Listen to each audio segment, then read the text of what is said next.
Hello everyone welcome to PVS classes. ਮੈਂ ਸੁਖਪ੍ਰੀਤ ਕੌਰ ਤੁਹਾਡੇ ਨਾਲ ਅੱਜ ਇਸ ਵੀਡੀਓ 'ਚ ਡਿਸਕਸ ਕਰੂੰਗੀ ਮੈਥ ਦੇ ਬੇਸਿਕਸ। ਇਹ ਲੈਕਚਰ ਬਾਈਲਿੰਗੁਅਲ ਹੋਊਗਾ, ਪੰਜਾਬੀ 'ਚ ਵੀ ਹੋਊਗਾ ਤੇ ਇੰਗਲਿਸ਼ 'ਚ ਵੀ ਹੋਊਗਾ। ਸੋ ਇਹਦੇ 'ਚ ਅਸੀਂ ਡਿਸਕਸ ਕਰਾਂਗੇ ਨੰਬਰ ਦੀਆਂ ਟਾਈਪਸ, ਫੈਕਟਰਸ, ਪ੍ਰਾਈਮ ਨੰਬਰ ਤੇ ਸਭ ਤੋਂ ਇੰਪੋਰਟੈਂਟ ਚੀਜ਼ HCF ਤੇ LCM। ਇਹ ਸਾਰੇ ਟੌਪਿਕ ਅਸੀਂ ਇਸ ਵੀਡੀਓ ਦੇ ਵਿੱਚ ਵਿਦ ਐਗਜ਼ਾਮਪਲ ਡਿਸਕਸ ਕਰਾਂਗੇ। ਤੁਸੀਂ ਸਾਡੀ ਪੀਵੀਐਸ ਕਲਾਸਿਸ ਦੀ ਐਪ ਨੂੰ ਡਾਊਨਲੋਡ ਕਰ ਸਕਦੇ ਹੋ, ਲਿੰਕ ਡਿਸਕ੍ਰਿਪਸ਼ਨ ਦੇ ਵਿੱਚ ਦਿੱਤਾ ਹੋਇਆ। ਇਸ ਤੋਂ ਬਾਅਦ ਗੱਲ ਕਰਦੇ ਹਾਂ ਹੁਣ ਟਾਈਪ ਆਫ ਨੰਬਰਸ ਦੀ ਕਿ ਨੰਬਰ ਦੀਆਂ ਕਿਹੜੀਆਂ-ਕਿਹੜੀਆਂ ਟਾਈਪਸ ਨੇ। ਤਾਂ ਸਭ ਤੋਂ ਪਹਿਲਾਂ ਆਪਾਂ ਗੱਲ ਕਰਦੇ ਹਾਂ ਨੈਚੁਰਲ ਨੰਬਰਸ। ਠੀਕ ਹੈ, ਨੈਚੁਰਲ ਨੰਬਰਸ ਜਿਹਨੂੰ ਕਿ ਪੰਜਾਬੀ 'ਚ ਕੀ ਕਹਿੰਦੇ ਨੇ, ਪ੍ਰਾਕਿਰਤਿਕ ਸੰਖਿਆਵਾਂ। ਠੀਕ ਹੈ, ਤਾਂ ਨੈਚੁਰਲ ਨੰਬਰ ਉਹ ਹੁੰਦੇ ਨੇ, ਮਤਲਬ ਇਹਨੂੰ ਆਪਾਂ N ਨਾਲ ਡਿਨੋਟ ਕਰਦੇ ਹਾਂ। ਨੈਚੁਰਲ ਨੰਬਰ ਉਹ ਹੁੰਦੇ ਨੇ ਜਿਹੜੇ 1 ਤੋਂ ਸ਼ੁਰੂ ਹੁੰਦੇ ਨੇ, 1 2 3 4 5, ਜਿੰਨੀ ਵੀ ਅੱਗੇ ਗਿਣਤੀ ਹੈ ਸਾਰੀ 100 ਤੱਕ, ਲੱਖ ਤੱਕ, ਕਰੋੜ ਤੱਕ, ਜਿੰਨੀ ਵੀ ਗਿਣਤੀ ਹੈ ਇਨਫਿਨਿਟੀ ਤੱਕ, ਉਹ ਸਾਰੀ ਕੀ ਹੈ, ਨੈਚੁਰਲ ਨੰਬਰ ਹੈ। ਠੀਕ ਹੈ, ਨਾਮ ਤੇ ਲੱਗ ਰਿਹਾ ਨੈਚੁਰਲ, ਮਤਲਬ ਜਿਹੜੀ ਆਪਾਂ ਗਿਣਤੀ ਆਮ ਗਿਣਦੇ ਹਾਂ 1 2 3 4 5, ਸਾਰੇ ਕੀ ਨੇ, ਨੈਚੁਰਲ ਨੰਬਰ ਨੇ। ਜਿਵੇਂ ਮੰਨ ਲਓ ਆਪਾਂ ਰੀਅਲ ਲਾਈਫ 'ਚ ਵੀ ਗੱਲ ਕਰਦੇ ਹਾਂ ਕਿ ਮੇਰੇ ਕੋਲ 2 ਪੈਨ ਨੇ, 4 ਪੈਨ ਨੇ, 5 ਨੇ, ਤਾਂ ਆਪਾਂ ਕੀ ਕਰਦੇ ਹਾਂ, ਆਪਾਂ ਕਾਊਂਟਿੰਗ ਕਿਵੇਂ ਦੱਸਦੇ ਹਾਂ, 2 4 5, ਮਤਲਬ ਜਿੰਨੀ ਵੀ ਆਪਣੇ ਕੋਲ ਕੋਈ ਚੀਜ਼ ਹੈਗੀ ਹੈ। ਜਿਵੇਂ ਪੈਸਿਆਂ ਦੀ ਗੱਲ ਕਰੀਏ 1000 ਰੁਪਇਆ ਹੈ ਤਾਂ ਕੁਛ ਵੀ ਆਪਾਂ ਵੀ ਨੰਬਰਸ 'ਚ ਗੱਲ ਕਰਦੇ ਹਾਂ।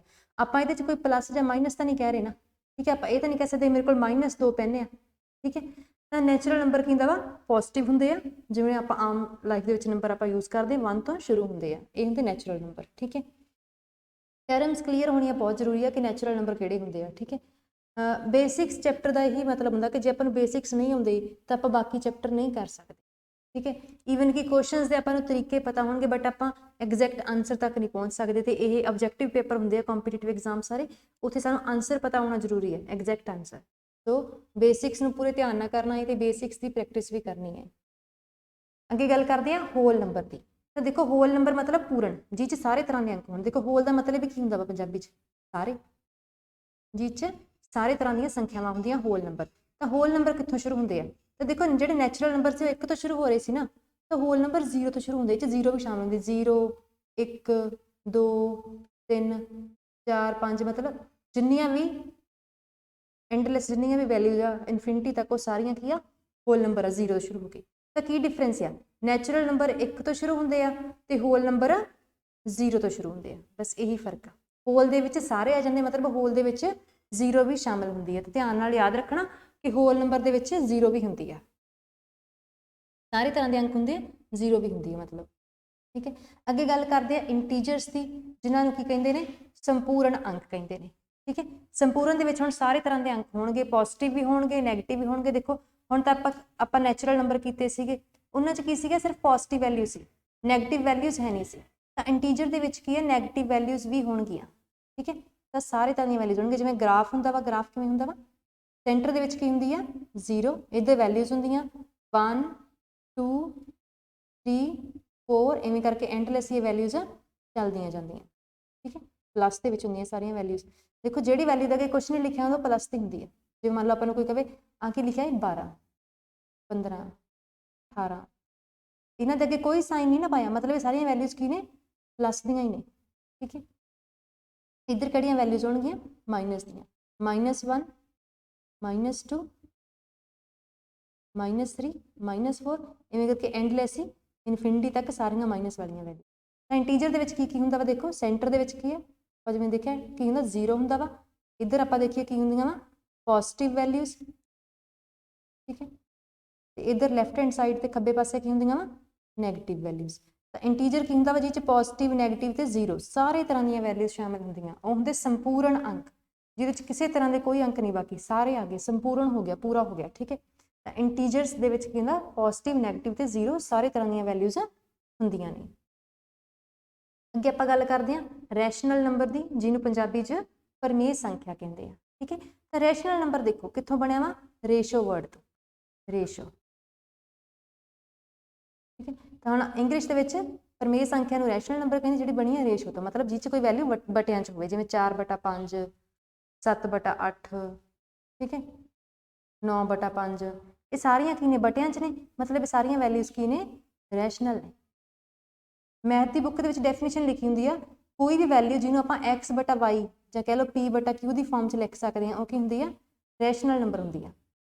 ठीक है ਜਿਹੜੀ ਵੈਲਿਊ ਨੂੰ ਆਪਾਂ p/q x/y ਮਤਲਬ ਕੁਝ ਵੀ ਬਟਿਆਂ ਦੀ ਫਾਰਮ 'ਚ ਲਿਖ ਸਕਦੇ ਹੋ ਕੀ ਹੁੰਦੀ ਆ ਰੈਸ਼ਨਲ ਨੰਬਰ ਹੁੰਦੀ ਆ ਆਪਾਂ ਡੈਫੀਨੇਸ਼ਨ ਨਹੀਂ ਰੱਟਣੀ ਸਿੱਧਾ ਯਾਦ ਰੱਖੋ ਜਿਹੜੀ ਰੇਸ਼ੋ ਦੀ ਫਾਰਮ 'ਚ ਹੁੰਦੀ ਆ ਜਿਹੜੀ ਬਟਿਆਂ ਦੀ ਫਾਰਮ ਦੇ ਵਿੱਚ ਹੁੰਦੀ ਆ ਉਹ ਰੈਸ਼ਨਲ ਹੁੰਦੀ ਆ ਉਹ ਪ੍ਰਮੇਯ ਹੁੰਦੀ ਆ ਠੀਕ ਹੈ ਇੰਨੀ ਗੱਲ ਯਾਦ ਰੱਖਣੀ ਆਪਾਂ ਬਸ ਇਸ ਕਨਸੈਪਟ ਨੂੰ ਆਪਾਂ ਹੋਰ ਚੰਗੀ ਤਰ੍ਹਾਂ ਸਮਝਦੇ ਹਾਂ ਤਾਂ ਦੇਖੋ ਇੱਥੇ ਹੁਣ ਮੈਂ ਵੈਲਿਊ ਲਿਖਦੀ ਹਾਂ ਜਿਵੇਂ ਲਿਖਦੀ ਹਾਂ 4 5 25 ਕੁਛ ਵੀ ਐਵੇਂ ਵੈਲਿਊਜ਼ ਲਿਖਦੀ ਹਾਂ ਤਾਂ ਆਪਾਂ ਦੇਖਣਾ ਕਿ ਕੀ ਇਹ ਰੈਸ਼ਨਲ ਹੈ ਜਾਂ ਨਹੀਂ ਹੈ ਤਾਂ ਦੇਖੋ ਜਿਹੜਾ 4 ਆ ਇਹਨੂੰ ਮੈਂ 4/1 ਲਿਖ ਸਕਦੀ ਹਾਂ ਕਿਉਂਕਿ ਬਟੇ ਦੇ ਵਿੱਚ 1 ਪਾਉਣਾ ਤਾਂ ਕੋਈ ਫਰਕ ਹੀ ਨਹੀਂ ਪੈਂਦਾ 4 ਨੂੰ 1 ਨਾਲ ਭਾਗ ਕਰੂੰਗੀ ਫਿਰ ਵੀ ਕਿੰਨਾ ਰਹੂਗਾ 4 ਹੀ ਰਹੂਗਾ 5 ਨੂੰ ਮੈਂ ਕੀ ਲਿਖ ਸਕਦੀ ਹਾਂ 5/1 ਲਿਖ ਸਕਦੀ ਹਾਂ 25 ਨੂੰ ਕੀ ਲਿਖ ਸਕਦੀ ਹਾਂ 25/1 ਲਿਖ ਸਕਦੀ ਹਾਂ ਉਸ ਤਰ੍ਹਾਂ ਕੋਈ ਵੈਲਿਊ ਹੋਰ ਮੰਨ ਲਓ ਜਿਵੇਂ 99 ਆ ਇਹਨੂੰ ਕੀ ਆ 99/1 ਲਿਖ ਸਕਦੀ ਹਾਂ ਤਾਂ ਮਤਲਬ ਆ ਜਿਹੜੀਆਂ ਵੈਲਿਊਜ਼ ਆ ਇਹਨਾਂ ਸਾਰੀਆਂ ਨੂੰ ਮੈਂ ਕੀ ਬਟਨ 'ਚ ਲਿਖ ਸਕਦੀ ਹਾਂ ਮਤਲਬ ਇਹ ਸਾਰੀਆਂ ਵੈਲਿਊਜ਼ ਕੀ ਆ ਰੈਸ਼ਨਲ ਹੈਗੀਆਂ ਵਾ ਇਹ ਸਾਰੀਆਂ ਵੈਲਿਊਜ਼ ਰੈਸ਼ਨਲ ਜਿਹੜੀ ਚੀਜ਼ ਨੂੰ ਆਪਾਂ ਬਟਿਆਂ 'ਚ ਲਿਖ ਸਕਦੇ ਹਾਂ ਉਹ ਚੀਜ਼ ਰੈਸ਼ਨਲ ਹੁੰਦੀ ਹੈ ਜਿਵੇਂ ਮੰਨ ਲਓ ਇੱਥੇ ਲਿਖਿਆ ਹੋਵੇ ਨਾ 55 ਤੇ ਆਪਾਂ ਨੂੰ ਪੁੱਛੇ ਵੀ ਦੱਸੋ ਇਹ ਰੈਸ਼ਨਲ ਹੈ ਜਾਂ ਨਹੀਂ ਆਪਾਂ ਨੂੰ ਕੁਐਸਚਨ ਪੁੱਛਿਆ ਹੋਵੇ ਕਿ ਦੱਸੋ ਇਹ ਸੰਖਿਆ ਰੈਸ਼ਨਲ ਹੈਗੀ ਹੈ ਕਿ ਨਹੀਂ ਆਪਾਂ ਨੂੰ ਪਤਾ ਆਪਾਂ 55 ਦੇ ਬਟੇ 'ਚ 1 ਲਿਖ ਸਕਦੇ ਹਾਂ ਹਾਂ ਲਿਖ ਸਕਦੇ ਹਾਂ ਇਹ ਚੀਜ਼ ਹੁਣ ਬਟਿਆਂ 'ਚ ਆ ਗਈ ਹਾਂ ਆ ਗਈ ਤੇ ਮਤਲਬ ਇਹ ਕੀ ਹੋਊਗੀ ਰੈਸ਼ਨਲ ਨੰਬਰ ਹੋਊਗੀ ਠੀਕ ਹੈ ਤਾਂ ਇਸੇ ਰੈਸ਼ਨਲ ਨੰਬਰ ਦਾ ਕਨਸੈਪਟ ਇਹ ਕਾਫੀ ਡੈਪਥ ਦੇ ਵਿੱਚ ਆਪਾਂ ਇਹਨੂੰ ਡਿਸਕਸ ਕਰ ਸਕਦੇ ਹਾਂ ਬਟ ਅਜੇ ਮੈਂ ਇਹਨੂੰ ਕਰ ਨਹੀਂ ਰਹੀ ਕਿਉਂਕਿ ਇਹਦੇ ਲਈ ਸਾਨੂੰ ਕਾਫੀ ਬੇਸਿਕ ਜਿਵੇਂ ਸਕੁਅਰ ਰੂਟ ਵਗੈਰਾ ਸੋਲਵ ਕਰਨਾ ਆਉਂਦਾ ਹੋਣਾ ਚਾਹੀਦਾ ਠੀਕ ਹੈ ਤੇ ਹੋਰ ਵੀ ਇਹਦੇ ਵਿੱਚ ਕਾਫੀ ਕੁਝ ਹੈਗਾ ਡਿਸਕਸ ਕਰਨਾ ਹੁਣ ਆਪਾਂ ਗੱਲ ਕਰਦੇ ਹਾਂ ਇਰਰੈਸ਼ਨਲ ਨੰਬਰ ਦੀ ਚਲੋ ਇਹਦੇ 'ਚ ਇੱਕ ਐਗਜ਼ਾਮਪਲ ਹੋਰ ਡਿਸਕਸ ਕਰ ਲਈਏ ਥੋੜੀ ਜਿਹੀ ਜਿਵੇਂ ਮੰਨ ਲਓ ਇੱਥੇ ਸੰਖਿਆ ਲਿਖੀ ਹੋਵੇ √4 √16 √25 ਠੀਕ ਹੈ ਤਾਂ ਦੇਖੋ √4 ਕਿੰਨਾ ਹੁੰਦਾ ਵਾ ਜਿਹਨੂੰ ਵੀ ਵਰਗਮੂਲ ਹੱਲ ਕਰਨਾ ਹੁੰਦਾ ਵਾ ਜੇ ਨਹੀਂ ਆਉਂਦਾ ਤੇ ਕੋਈ ਨਹੀਂ ਆਪਾਂ ਅੱਗੇ ਸਿੱਖਾਂਗੇ ਅਗਲੇ ਲੈਕਚਰ ਦੇ ਵਿੱਚ ਤਾਂ √4 ਕਿੰਨਾ ਹੁੰਦਾ ਵਾ 2 √16 ਨੂੰ ਹੱਲ ਕਰਾਂਗੇ ਕਿੰਨਾ ਹੁੰਦਾ ਵਾ 4 √25 ਨੂੰ ਹੱਲ ਕਰਾਂਗੇ ਕਿੰਨਾ ਹੁੰਦਾ ਵਾ 5 ਠੀਕ ਹੈ ਹੁਣ ਦੇਖੋ √4 ਨੂੰ ਮੈਂ ਕਿੰਨਾ ਲਿਖ ਸਕਦੀ ਹਾਂ 2 ਤੇ 2 ਨੂੰ ਕੀ ਲਿਖ ਸਕਦੀ ਹਾਂ 2/1 ਮਤਲਬ ਇਹ ਰੈਸ਼ਨਲ ਹੈ ਸਿਮਿਲਰਲੀ √16 ਨੂੰ ਕੀ ਲਿਖਿਆ ਵਾ 4 4 ਨੂੰ ਮੈਂ ਕੀ ਲਿਖ ਸਕਦੀ ਹਾਂ 4/1 ਮਤਲਬ ਇਹ ਵੀ ਰੈਸ਼ਨਲ ਹੈਗਾ ਹੈ √25 ਨੂੰ ਕੀ ਲਿਖ ਸਕਦੇ ਹਾਂ 5 5 ਨੂੰ ਕੀ ਲਿਖ ਸਕਦੇ ਹਾਂ 5/1 ਮਤਲਬ ਇਹ ਵੀ ਰੈਸ਼ਨਲ ਹੈ ਸਿਮਿਲਰਲੀ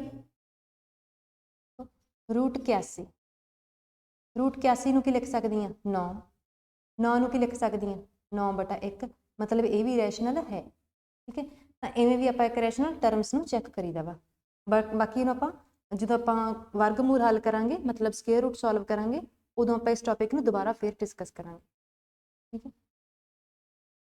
ਅੱਗੇ ਗੱਲ ਕਰਦੇ ਹਾਂ ਇਰਰੈਸ਼ਨਲ ਨੰਬਰ ਦੀ ਤਾਂ ਦੇਖੋ ਇਰਰੈਸ਼ਨਲ ਮਤਲਬ ਜਿਹੜੇ ਰੈਸ਼ਨਲ ਨਹੀਂ ਗੇ ਜਿਹੜੇ ਨੰਬਰ ਰੈਸ਼ਨਲ ਨਹੀਂ ਗੇ ਉਹ ਸਾਰੇ ਕੀ ਹੁੰਦੇ ਆ ਇਰਰੈਸ਼ਨਲ ਹੁੰਦੇ ਆ ਦੇਖੋ ਜਿਵੇਂ ਹੁਣੇ ਆਪਾਂ ਹੱਲ ਕੀਤਾ ਸੀ ਮੰਨ ਲਓ √25 ਆਪਾਂ ਨੂੰ ਪਤਾ √25 ਕਿੰਨਾ ਹੁੰਦਾ ਵਾ 5 5 ਨੂੰ ਕੀ ਲਿਖ ਸਕਦੇ ਆ 5/1 ਮਤਲਬ ਇਹ ਕੀ ਆ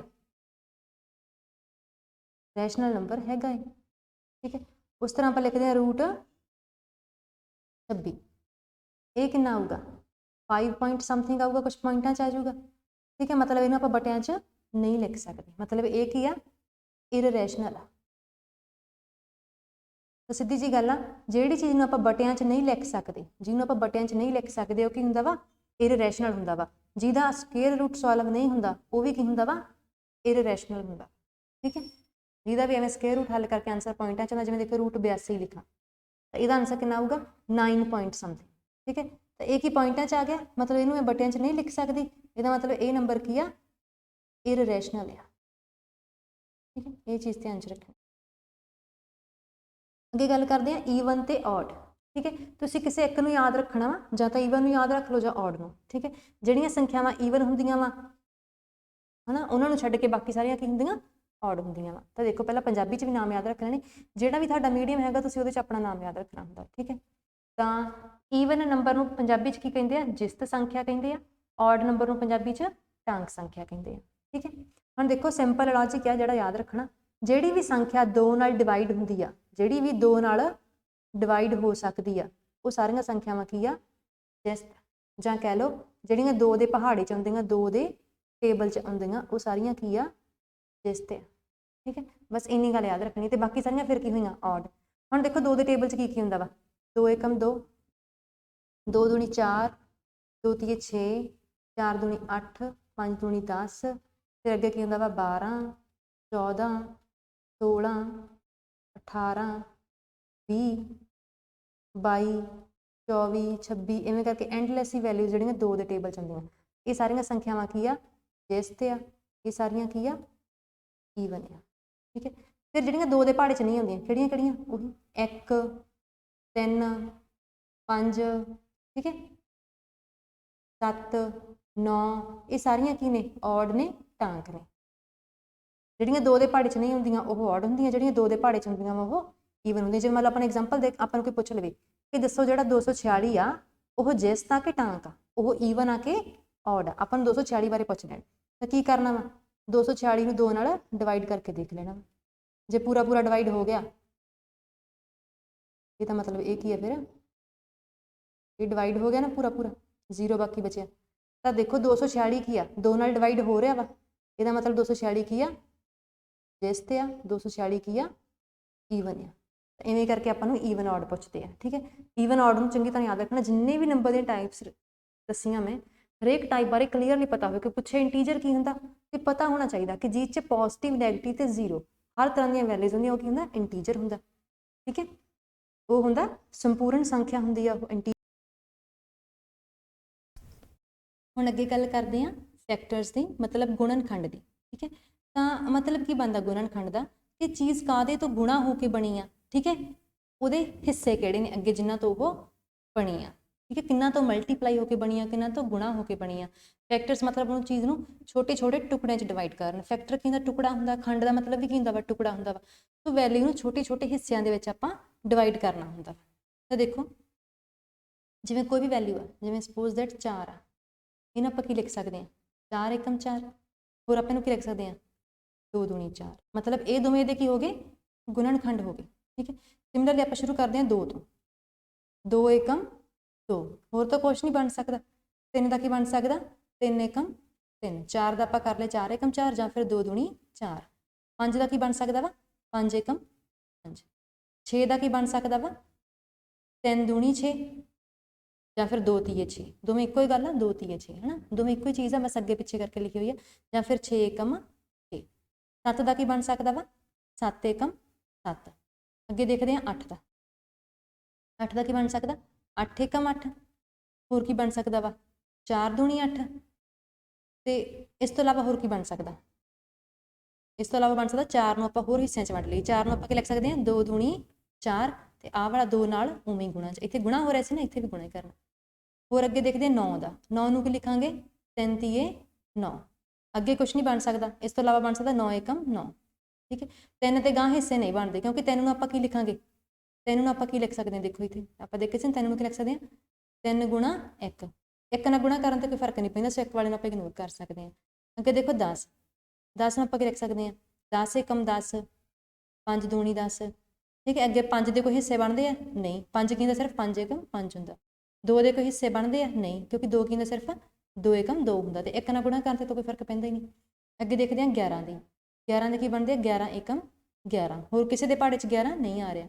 ਅੱਗੇ ਦੇਖਦੇ ਹਾਂ 12 ਦੇ। 12 ਦੇ ਕੀ ਹੁੰਦੇ ਆ, 12 ਏਕਮ 12। 4 ਤੀਏ 12। 3 ਚੌਕੀ 12। 3 ਚੌਕੀ 12। ਇਹ ਦੋਵੇਂ ਇੱਕੋ ਹੀ ਚੀਜ਼ ਆ। ਠੀਕ ਹੈ, ਹੋਰ ਆਪਾਂ ਇਹਨੂੰ ਕੀ ਲਿਖ ਸਕਦੇ ਹਾਂ, ਇਹਨੂੰ ਅੱਗੇ ਕੀ ਲਿਖ ਸਕਦੇ ਹਾਂ, ਦੇਖੋ ਜਿਹੜਾ 4 ਆ ਇਹਨੂੰ ਆਪਾਂ ਕੀ ਲਿਖ ਸਕਦੇ ਹਾਂ, 2 ਦੂਣੀ 4, ਤੇ ਆਹ ਵਾਲਾ 3 ਨਾਲ ਉਵੇਂ ਗੁਣਾ 'ਚ। ਇਹ ਵੀ 12 ਦੇ ਹਿੱਸੇ ਹੋ ਗਏ। ਤਾਂ 12 ਦੇ ਕਿਹੜੇ ਕਿਹੜੇ ਬਣੇ, ਦੁਬਾਰਾ ਦੇਖੋ, 12 ਏਕਮ 12। 4 ਤੀਏ 12। ਇਹਨੂੰ ਅੱਗੇ ਆਪਾਂ ਕੀ ਲਿਖ ਸਕਦੇ ਹਾਂ, 2 ਦੂਣੀ 4, ਤੇ ਆਹ ਵਾਲਾ ਗੁਣਾ 3 ਉਵੇਂ। ਠੀਕ ਹੈ, 3 ਗੁਣਾ 4 ਲਿਖਣ ਦੀ ਜ਼ਰੂਰਤ ਨਹੀਂ, ਕਿਉਂਕਿ ਆਹ ਦੋਵੇਂ ਸੇਮ ਹੀ ਚੀਜ਼ ਆ, ਬਸ ਅੱਗੇ ਪਿੱਛੇ ਵੈਲਿਊਜ਼ ਲਿਖੀਆਂ। ਠੀਕ ਹੈ, ਅੱਗੇ ਦੇਖਦੇ ਹਾਂ ਆਪਾਂ 13 ਦੇ। 13 ਦੇ ਕੀ ਬਣਦੇ ਆ, 13 ਏਕਮ 13। ਇਵੇਂ ਕਰਕੇ ਆਪਾਂ ਚੀਜ਼ਾਂ ਨੂੰ ਹਿੱਸਿਆਂ 'ਚ ਡਿਵਾਈਡ ਕਰਕੇ ਦੇਖਦੇ ਹਾਂ, ਫੈਕਟਰ ਬਣਾ ਕੇ ਦੇਖਦੇ ਹਾਂ। ਠੀਕ ਹੈ, ਤਾਂ ਫੈਕਟਰ ਕਾਫੀ ਇੰਪੋਰਟੈਂਟ ਚੀਜ਼ ਆ, ਜਿਹਨੂੰ ਆਪਾਂ ਕਈ ਜਗ੍ਹਾ 'ਤੇ ਯੂਜ਼ ਕਰਾਂਗੇ। ਠੀਕ ਹੈ, ਸਭ ਤੋਂ ਪਹਿਲਾਂ ਆਪਾਂ ਫੈਕਟਰ ਦਾ ਯੂਜ਼ ਕਰਦੇ ਹਾਂ ਪ੍ਰਾਈਮ ਨੰਬਰ ਦੇ ਵਿੱਚ। ਤਾਂ ਪ੍ਰਾਈਮ ਨੰਬਰ, ਠੀਕ ਹੈ, ਅਭਾਜ ਸੰਖਿਆ। ਪੰਜਾਬੀ 'ਚ ਤਾਂ ਬਹੁਤ ਕਲੀਅਰ ਹੈ ਦਾ ਮੀਨਿੰਗ, ਅਭਾਜ ਮਤਲਬ ਜਿਹੜੀ ਭਾਗ ਨਹੀਂ ਹੋ ਸਕਦੀ, ਜਿਹਨੂੰ ਆਪਾਂ ਭਾਗ ਨਹੀਂ ਕਰ ਸਕਦੇ, ਅਭਾਜ। ਇਹ ਡਿਵਾਈਡ ਨਹੀਂ ਹੋਣੀ ਕਿਸੇ ਨਾਲ। ਪ੍ਰਾਈਮ ਨੰਬਰ ਉਹ ਹੁੰਦਾ ਵਾ ਦੇਖੋ ਬੁੱਕ 'ਚ ਡੈਫੀਨੇਸ਼ਨ ਬਹੁਤ ਤਰੀਕਿਆਂ ਨਾਲ ਲਿਖੀ ਹੋਊਗੀ, ਬਟ ਅਸੀਂ ਡੈਫੀਨੇਸ਼ਨਸ ਨਹੀਂ ਯਾਦ ਕਰਨੀਆਂ, ਅਸੀਂ ਕਨਸੈਪਟ ਸਮਝਣਾ। ਤਾਂ ਪ੍ਰਾਈਮ ਨੰਬਰ ਦਾ ਸਿੰਪਲ ਮਤਲਬ ਇਹ ਆ ਕਿ ਜਿਹੜਾ ਕਿਸੇ ਦੇ ਪਹਾੜੇ 'ਚ ਨਹੀਂ ਹੁੰਦਾ, ਆਪਦੇ ਤੋਂ ਬਿਨਾ ਕਿਸੇ ਦੇ ਪਹਾੜੇ 'ਚ ਨਹੀਂ ਹੁੰਦਾ। ਦੇਖੋ ਇੱਕ ਦੇ ਪਹਾੜੇ 'ਚ ਤਾਂ ਸਾਰੇ ਹੁੰਦੇ ਆ, ਠੀਕ ਹੈ, ਇੱਕ ਦੇ ਟੇਬਲ 'ਚ ਹਰੇਕ ਵੈਲਿਊ ਆਉਂਦੀ ਆ।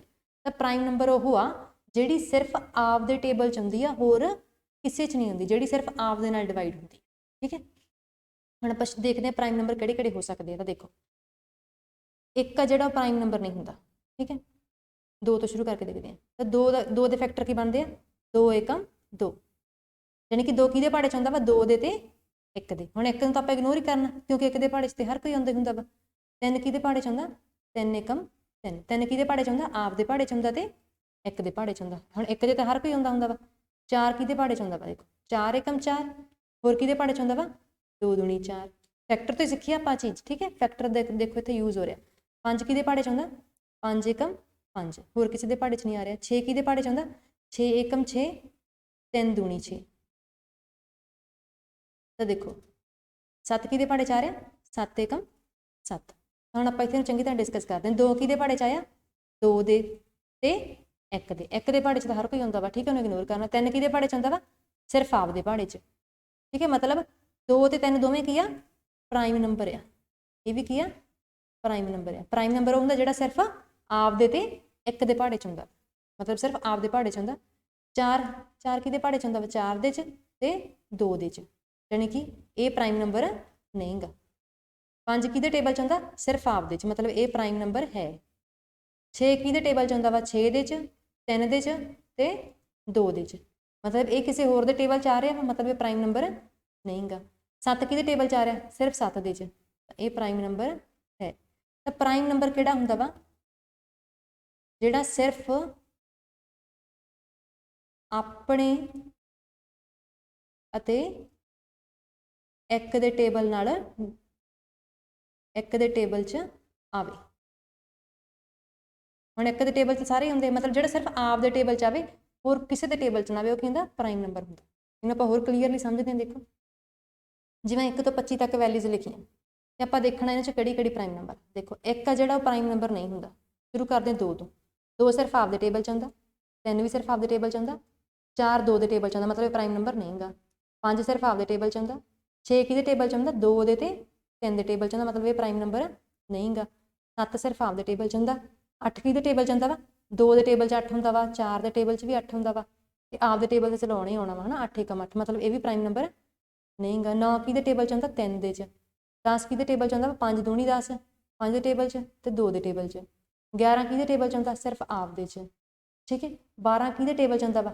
3 ਦੇ ਟੇਬਲ 'ਚ, 4 ਦੇ ਟੇਬਲ 'ਚ, 6 ਦੇ ਟੇਬਲ 'ਚ, 2 ਦੇ ਟੇਬਲ 'ਚ, ਇਹਨਾਂ ਸਾਰਿਆਂ 'ਚ 12 ਆਉਂਦਾ, ਮਤਲਬ 12 ਪ੍ਰਾਈਮ ਨੰਬਰ ਨਹੀਂ ਗਾ। ਪ੍ਰਾਈਮ ਨੰਬਰ ਉਹ ਆ ਜਿਹੜਾ ਸਿਰਫ ਆਪਦੇ ਟੇਬਲ 'ਚ ਆਵੇ।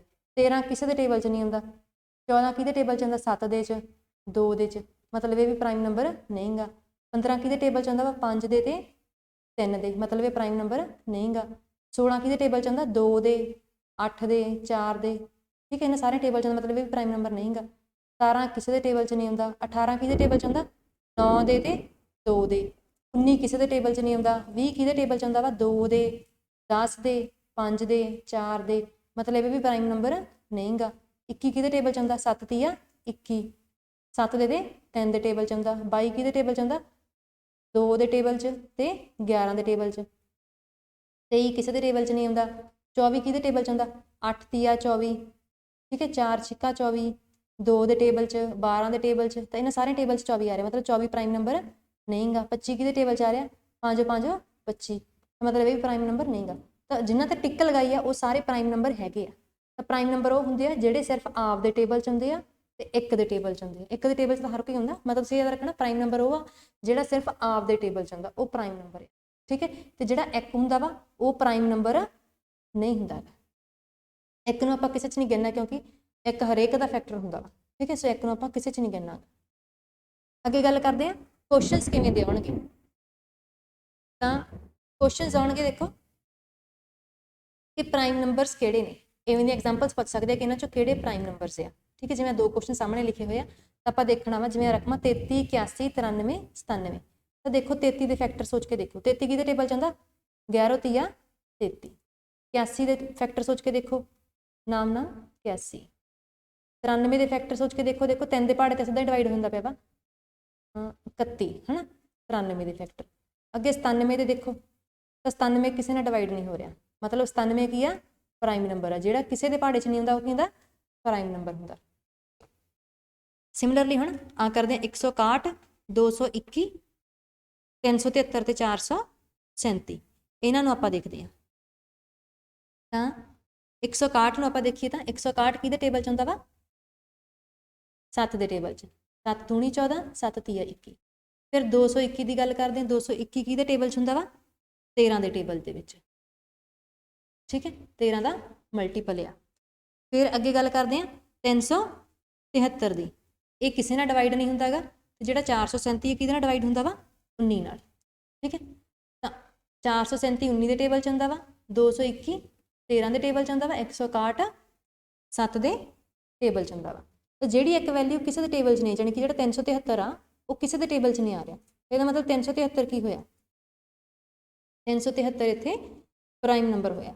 ਠੀਕ ਹੈ, ਤਾਂ ਹੁਣ ਡੈਫੀਨੇਸ਼ਨ ਯਾਦ ਰਹਿਣੀ ਚਾਹੀਦੀ ਹੈ ਕਿ ਪ੍ਰਾਈਮ ਨੰਬਰ ਕੀ ਹੁੰਦਾ ਵਾ, ਜਿਹੜਾ ਆਪਦੇ ਤੋਂ ਬਿਨਾਂ ਕਿਸੇ ਦੇ ਟੇਬਲ 'ਚ ਨਹੀਂ ਹੁੰਦਾ।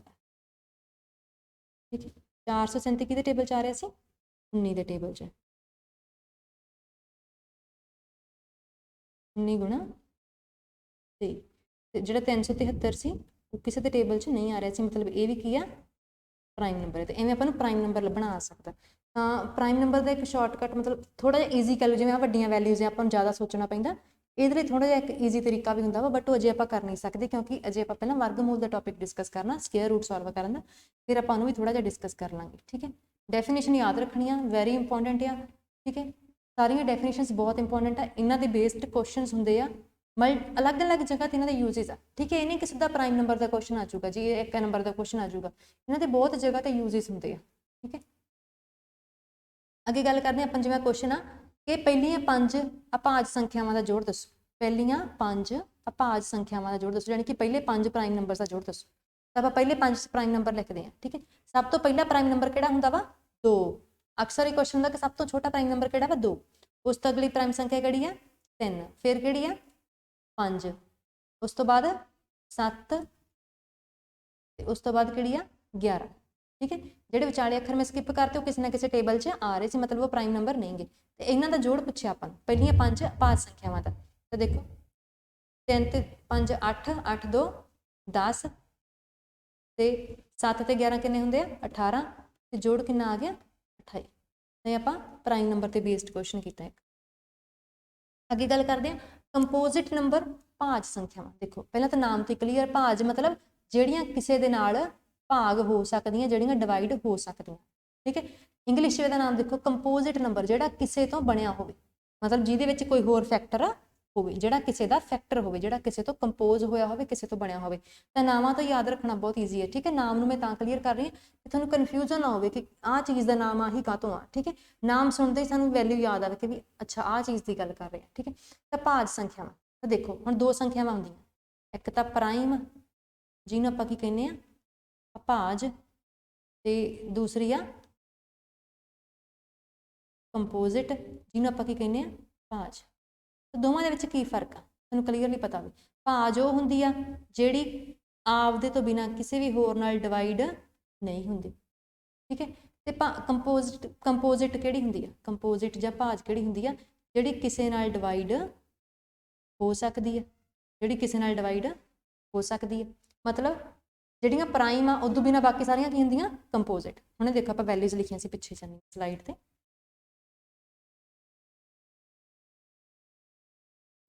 ਹਾਂ ਦੇਖੋ ਆਪਾਂ ਵੈਲਿਊਜ਼ ਲਿਖੀਆਂ ਸੀਗੀਆਂ, ਜਿਨ੍ਹਾਂ ਤੇ ਟਿਕ ਲੱਗੀ ਹੋਈ ਆ, ਜਿਨ੍ਹਾਂ ਤੇ ਟਿਕ ਲੱਗੀ ਹੋਈ ਸੀ ਉਹ ਸਾਰੇ ਕੀ ਆ, ਪ੍ਰਾਈਮ ਨੰਬਰ, ਕਿਉਂਕਿ ਉਹ ਕਿਸੇ ਨਾਲ ਵੀ ਡਿਵਾਈਡ ਨਹੀਂ ਹੁੰਦੇ।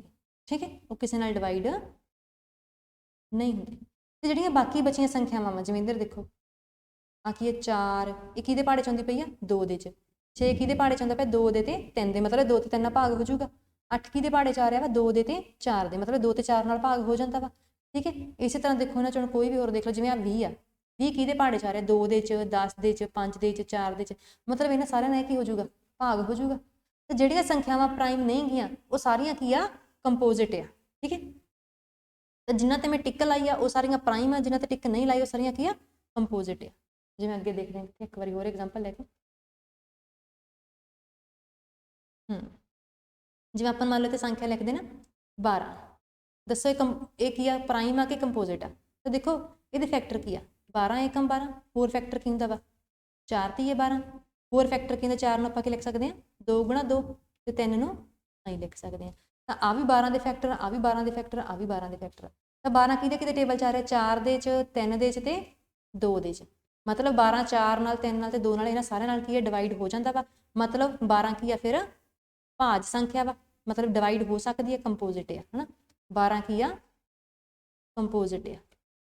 ਸਿਮਿਲਰਲੀ ਆਪਾਂ ਗੱਲ ਕਰਦੇ ਹਾਂ 13 ਦੀ 13 ਦੇ ਫੈਕਟਰ ਕੀ ਬਣੇ 13 ਏਕਮ 13 ਹੋਰ ਅੱਗੇ ਕੋਈ ਫੈਕਟਰ ਨਹੀਂ ਬਣ ਰਹੇ ਮਤਲਬ 13 ਕਿਹਦੀ ਟੇਬਲ 'ਚ ਆ ਰਿਹਾ ਸਿਰਫ 13 ਦੇ 'ਚ ਮਤਲਬ ਇਹ ਕੀ ਆ ਪ੍ਰਾਈਮ ਜਿਹੜੀ ਸਿਰਫ ਆਪਦੇ ਟੇਬਲ 'ਚ ਆਉਂਦੀ ਉਹ ਪ੍ਰਾਈਮ ਹੁੰਦੀ ਆ ਜਿਹੜੀ ਹੋਰ ਕਿਸੇ ਦੇ ਟੇਬਲ 'ਚ ਆ ਜਾਏ ਉਹ ਕੀ ਹੁੰਦੀ ਆ ਕੰਪੋਜ਼ਿਟ ਹੁੰਦੀ। ਜਿਵੇਂ ਆ ਦੇਖੋ ਕਿਹਦੇ ਟੇਬਲ 'ਚ ਆ ਗਿਆ 12 ਕਿਹਦੇ ਟੇਬਲ 'ਚ ਆ ਗਿਆ 4 ਦੇ 'ਚ 3 ਦੇ 'ਚ ਤੇ 2 ਦੇ 'ਚ ਇਹਦਾ ਮਤਲਬ 12 ਕੀ ਆ ਕੰਪੋਜ਼ਿਟ ਤੇ ਜਿਹੜੀਆਂ ਸੰਖਿਆਵਾਂ ਪ੍ਰਾਈਮ ਨਹੀਂ ਹੁੰਦੀਆਂ ਉਹ ਸਾਰੀਆਂ ਕੀ ਹੁੰਦੀਆਂ ਕੰਪੋਜ਼ਿਟ ਹੁੰਦੀਆਂ ਬਸ ਇੰਨੀ ਗੱਲ ਆ।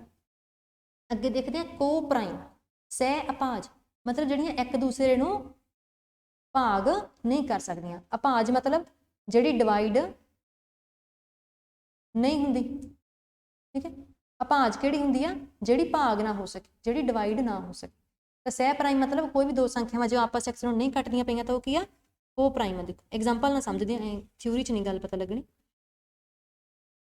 ਦੇਖੋ ਜਿਵੇਂ ਕੋਈ ਵੀ ਵੈਲਿਊ ਲਿਖ ਲਓ ਜਿਵੇਂ ਸਪੋਜ਼ ਦੈਟ ਇੱਥੇ ਲਿਖਿਆ 2 ਤੇ 3 ਕੀ 2 ਤੇ 3 ਕਿਸੇ ਨੂੰ ਭਾਗ ਕਰ ਸਕਦੇ ਆ 2 ਦੇ ਪਹਾੜੇ 'ਚ 3 ਆਉਂਦਾ ਵਾ ਨਹੀਂ 3 ਦੇ ਪਹਾੜੇ 'ਚ 2 ਆਉਂਦਾ ਵਾ ਨਹੀਂ ਮਤਲਬ ਇਹ ਦੋਵੇਂ ਕੀ ਆ ਕੋ ਪ੍ਰਾਈਮ ਠੀਕ ਹੈ ਸਹਿ ਅਭਾਜ।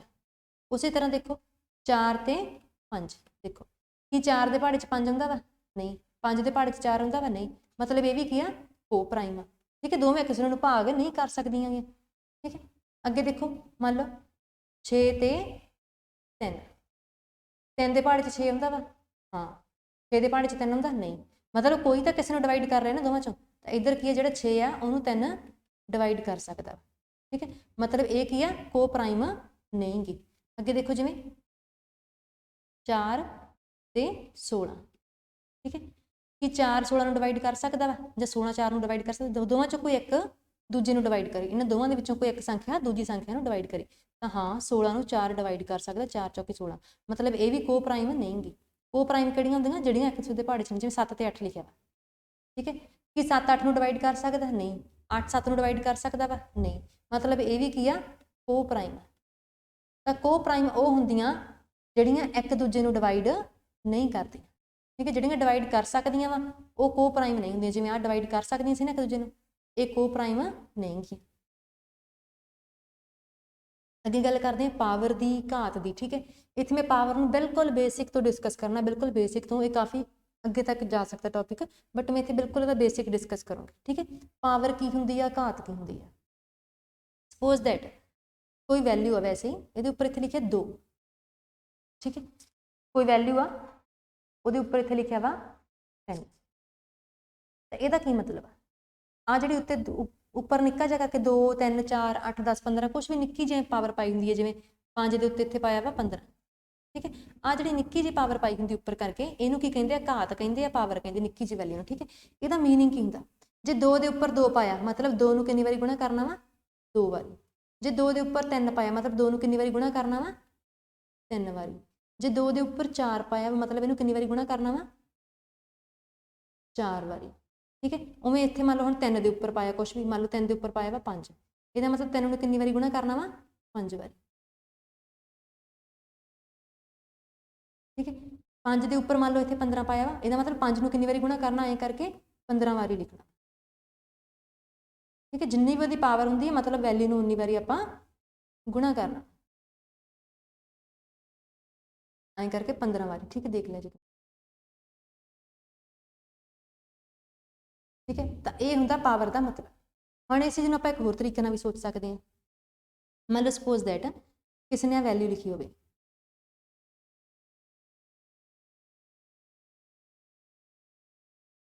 ਠੀਕ ਹੈ ਆਪਾਂ ਇਹਨੂੰ ਸ਼ਾਰਟ 'ਚ ਕਰਕੇ ਲਿਖਣਾ ਸ਼ਾਰਟ 'ਚ ਤਾਂ ਆਪਾਂ ਨੂੰ ਪਤਾ ਹੀ ਆ ਕਿ ਵੈਲਿਊ ਕੀ ਅਸਲ 'ਚ ਇਹ 4 ਆ ਤੇ ਕਿੰਨੀ ਵਾਰੀ ਗੁਣਾ ਹੋ ਰਿਹਾ ਵਾ 1 2 3 4 5 6 7 4 ਨੂੰ ਕਿੰਨੀ ਵਾਰੀ ਗੁਣਾ ਕੀਤਾ ਵਾ 7 ਵਾਰੀ, ਤਾਂ ਮੈਂ ਇਹਨੂੰ 4 ਦੀ ਪਾਵਰ 7 ਲਿਖ ਸਕਦੀ ਹਾਂ। ਠੀਕ ਹੈ, ਇਸੇ ਤਰ੍ਹਾਂ ਕੋਈ ਵੈਲਿਊ ਆ 3 ਗੁਣਾ 3 ਗੁਣਾ 3 ਗੁਣਾ 3, ਇਹਨੂੰ ਮੈਂ ਸ਼ਾਰਟਕਟ 'ਚ ਲਿਖਣਾ ਹੋਵੇ, ਠੀਕ ਹੈ, ਛੋਟੀ ਫਾਰਮ 'ਚ, ਤਾਂ ਦੇਖੋ ਕੀ ਆ ਵੈਲਿਊ ਕਿੰਨੀ ਆ 3, ਕਿੰਨੀ ਵਾਰੀ ਗੁਣਾ ਹੋਈ ਬਈ ਆ 1 2 3 4, ਤਾਂ ਕਿੰਨਾ ਹੋਊਗਾ ਇਹ 3 ਦੀ ਪਾਵਰ 4।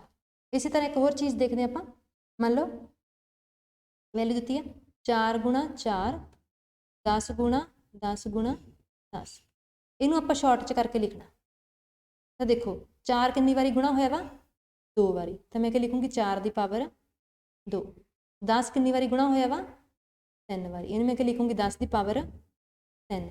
ਇਹ ਸਾਰੇ ਆਪਸ 'ਚ ਗੁਣਾ ਹੀ ਹੋ ਰਹੇ ਆ ਨਾ, ਆ ਦੇਖੋ ਵਿਚਾਲੇ ਗੁਣਾ ਦਾ ਨਿਸ਼ਾਨ ਹੈ ਨਾ, ਤਾਂ ਮੈਂ ਇੱਥੇ ਕੀ ਕਰੂੰਗੀ ਗੁਣਾ ਦਾ ਨਿਸ਼ਾਨ ਪਾ ਦੂੰਗੀ, ਇਹਨੂੰ ਐਂ ਕਰਕੇ ਸ਼ਾਰਟ ਕਰਕੇ ਲਿਖ ਦੂੰਗੀ। ਠੀਕ ਹੈ, ਹੁਣ ਮੰਨ ਲਓ ਹੁਣ ਇੱਥੇ ਦੇਖੋ ਇਹਦਾ ਆਨਸਰ ਕਿੰਨਾ ਆਉਣਾ ਸੀਗਾ 2 ਦੂਣੀ 4, ਇਹਦਾ ਆਨਸਰ ਕਿੰਨਾ ਸੀ 2 ਦੂਣੀ 4 4 ਦੂਣੀ 8 2 ਦੂਣੀ 4 4 ਦੂਣੀ 8 8 ਦੂਣੀ 16, ਆਈ ਲੋਡ ਪੈਣ 'ਤੇ ਆਪਾਂ ਹੱਲ ਵੀ ਕਰ ਸਕਦੇ ਹਾਂ।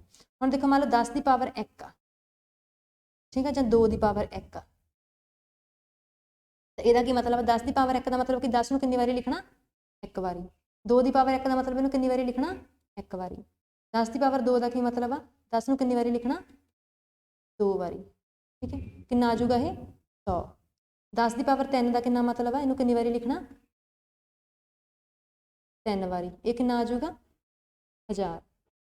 ਠੀਕ ਹੈ, 10 ਦੀ ਪਾਵਰ 4 ਦਾ ਕੀ ਮਤਲਬ ਇਹਨੂੰ ਕਿੰਨੀ ਵਾਰੀ ਲਿਖਣਾ ਵਾ 4 ਵਾਰੀ, ਤੇ ਇਹਨੂੰ ਗੁਣਾ ਕਰਕੇ ਕਿੰਨਾ ਆ ਜਾਊਗਾ 10000। ਤਾਂ 10 ਦੀ ਪਾਵਰ 'ਚ ਆਪਾਂ ਇੱਕ ਚੀਜ਼ ਹੋਰ ਸੋਚੀ ਹੈ ਇੱਥੇ ਦੇਖਿਓ, ਤੇ ਆਪਾਂ ਨੂੰ ਇੱਕ ਕਨਸੈਪਟ ਹੋਰ ਪਤਾ ਲੱਗਦਾ ਵਾ ਲੋਡ ਪੈਣ 'ਤੇ ਕਿਤੇ ਕੰਮ ਆਉਂਦਾ ਵਾ। ਠੀਕ ਹੈ, ਦੇਖੋ 10 ਦੀ ਪਾਵਰ 2 ਆ, ਮਤਲਬ ਸਿੱਧਾ ਕੀ ਕਰੋ ਪਿੱਛੇ 2 ਜ਼ੀਰੋਆਂ ਪਾ ਦਿਓ, 10 ਦੀ ਪਾਵਰ 3 ਆ ਤਾਂ ਪਿੱਛੇ ਕੀ ਕਰੋ 3 ਜ਼ੀਰੋਆਂ ਪਾ ਦਿਓ, 10 ਦੀ ਪਾਵਰ 4 ਆ ਤਾਂ ਪਿੱਛੇ ਕੀ ਕਰੋ 4 ਜ਼ੀਰੋਆਂ ਪਾ ਦਿਓ। ਠੀਕ ਹੈ, ਤਾਂ 10 ਦੀ ਪਾਵਰ ਨੂੰ ਸੋਲਵ ਕਰਨਾ ਵੀ ਕੀ ਹੈ ਈਜ਼ੀ ਆ। ਇਹ ਸੀਗਾ ਪਾਵਰ ਦਾ ਕੰਸੈਪਟ, ਘਾਤ ਦਾ ਕੰਸੈਪਟ। ਘਾਤ ਨੂੰ ਖੋਲ ਕੇ ਕਿਵੇਂ ਲਿਖੀਦਾ, ਦੇਖੋ 2 ਦੀ ਪਾਵਰ 2 ਸੀ, ਇੱਥੋਂ ਆਪਾਂ ਖੋਲ ਕੇ ਕਿਵੇਂ ਲਿਖਿਆ, ਤੇ ਪਲੱਸ ਆਪਾਂ ਐਵੇਂ ਖੁੱਲੀਆਂ ਹੋਈਆਂ ਜਿਹੜੀਆਂ ਆਹ ਪਾਵਰ ਸੀਗੀਆਂ ਇਹਨੂੰ ਇਕੱਠਾ ਕਰਕੇ ਕਿਵੇਂ ਲਿਖਿਆ, ਸ਼ਾਰਟ ਫਾਰਮ ਦੇ ਵਿੱਚ ਕਿਵੇਂ ਲਿਖਿਆ। ਠੀਕ ਹੈ, ਆਪਾਂ ਐਕਸਪੈਂਡ ਕਰਨਾ ਵੀ ਸਿੱਖਿਆ ਵਾ, ਆਪਾਂ ਉਹਨੂੰ ਸ਼ਾਰਟ ਫਾਰਮ ਦੇ ਵਿੱਚ ਵੀ ਲਿਖਣਾ ਸਿੱਖਿਆ। ਅੱਗੇ ਗੱਲ ਕਰਦੇ ਹਾਂ LCM ਦੀ। ਠੀਕ ਹੈ, ਲਘੁੱਤਮ ਸਮਾਵਰਤਕ। ਠੀਕ ਹੈ, LCM, ਤਾਂ ਇਹਦੇ ਨਾਮ ਤੋਂ ਹੀ ਕਾਫੀ ਜ਼ਿਆਦਾ ਕੰਸੈਪਟ ਆਪਾਂ ਨੂੰ ਕਲੀਅਰ ਹੋ ਜਾਂਦਾ ਵਾ। ਠੀਕ ਹੈ, LCM ਮਤਲਬ ਲੀਸਟ ਕਾਮਨ ਮਲਟੀਪਲ, ਤਾਂ ਲੀਸਟ ਮਤਲਬ ਸਭ ਤੋਂ ਛੋਟੀ ਵੈਲਿਊ।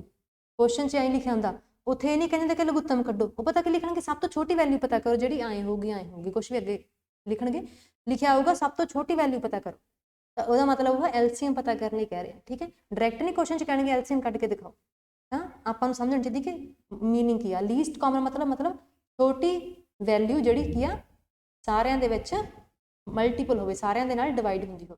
ਠੀਕ ਹੈ, ਸਭ ਤੋਂ ਛੋਟੀ ਵੈਲਿਊ ਜਿਹੜੀ ਸਾਰਿਆਂ ਨਾਲ ਡਿਵਾਈਡ ਹੁੰਦੀ ਹੋਵੇ। ਪੰਜਾਬੀ 'ਚ ਇਹਦਾ ਮਤਲਬ ਇਹੀ ਆ ਲਘੁੱਤਮ ਸਮਾਵਰਤਕ। ਲਘੁੱਤਮ ਕੀ ਹੁੰਦਾ ਵਾ ਲਘੂ, ਲਘੂ ਮਤਲਬ ਛੋਟੀ।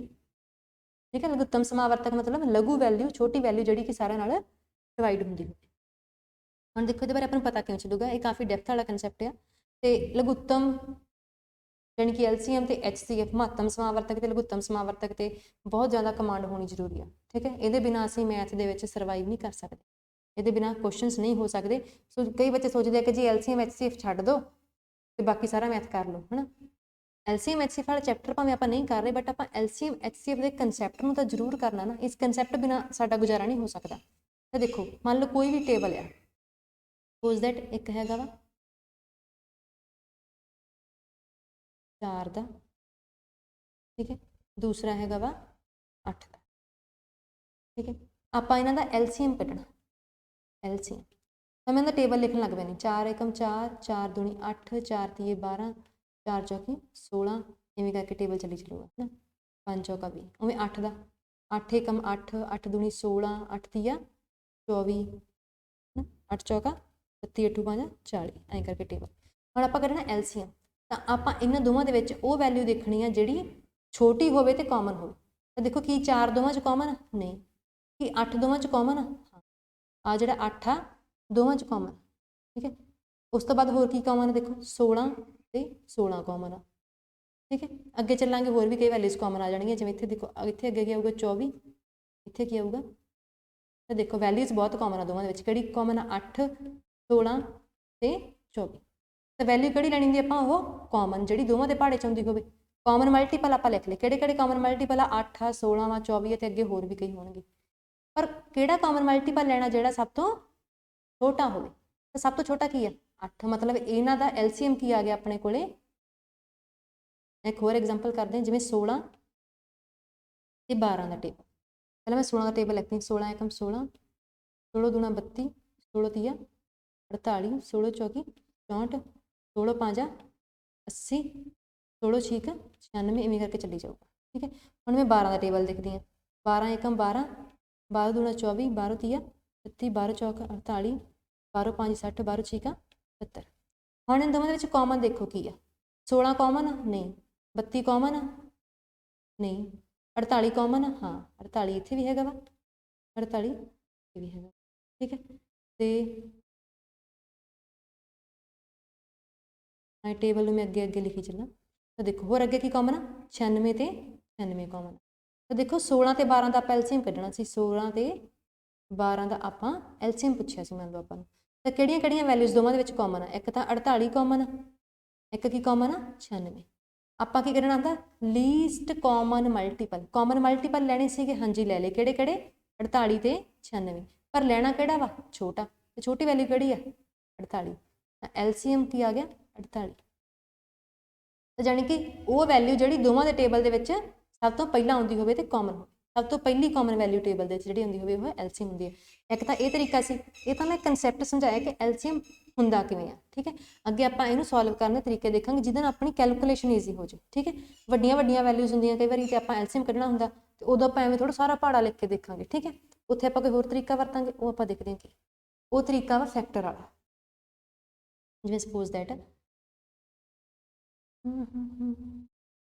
जिवें 4 ਦਾ 8 ਦਾ ਕੱਢਣਾ ਹੋਵੇ। ठीक है, ਤਾਂ ਕੀ ਲਿਖਾਂਗੇ 4 ਦੇ ਵਿੱਚ ਕੀ ਲਿਖਾਂਗੇ, 4 ਦੇ 4 ਦੇ ਆਪਾਂ ਫੈਕਟਰ ਸੋਚਾਂਗੇ ਕੀ ਹੁੰਦੇ 2 ਦੂਣੀ 4, 8 ਦੇ ਕਿਹੜੇ ਹੁੰਦੇ ਆ 4 ਦੂਣੀ, ਪਰ ਇਹਨੂੰ ਆਪਾਂ ਅਜੇ ਹੋਰ ਛੋਟਾ ਕਰ ਸਕਦੇ ਹਾਂ। 4 ਨੂੰ ਕੀ ਲਿਖ ਸਕਦੇ ਹਾਂ 2 ਦੂਣੀ 4 ਤੇ ਆਹ ਵਾਲਾ ਦੂਆ ਆ ਗਏ ਆਪਣੇ ਕੋਲੇ 8 ਦੇ ਫੈਕਟਰ, ਆ ਕੀ ਦੇ ਆ ਗਏ 4 ਤੇ। ਆਪਾਂ ਲੈਣਾ ਕੀ ਹੁੰਦਾ ਵਾ ਉਹ ਵੈਲਿਊ ਜਿਹੜੀ ਦੋਵਾਂ 'ਚ ਸਾਂਝੀ ਹੋਵੇ।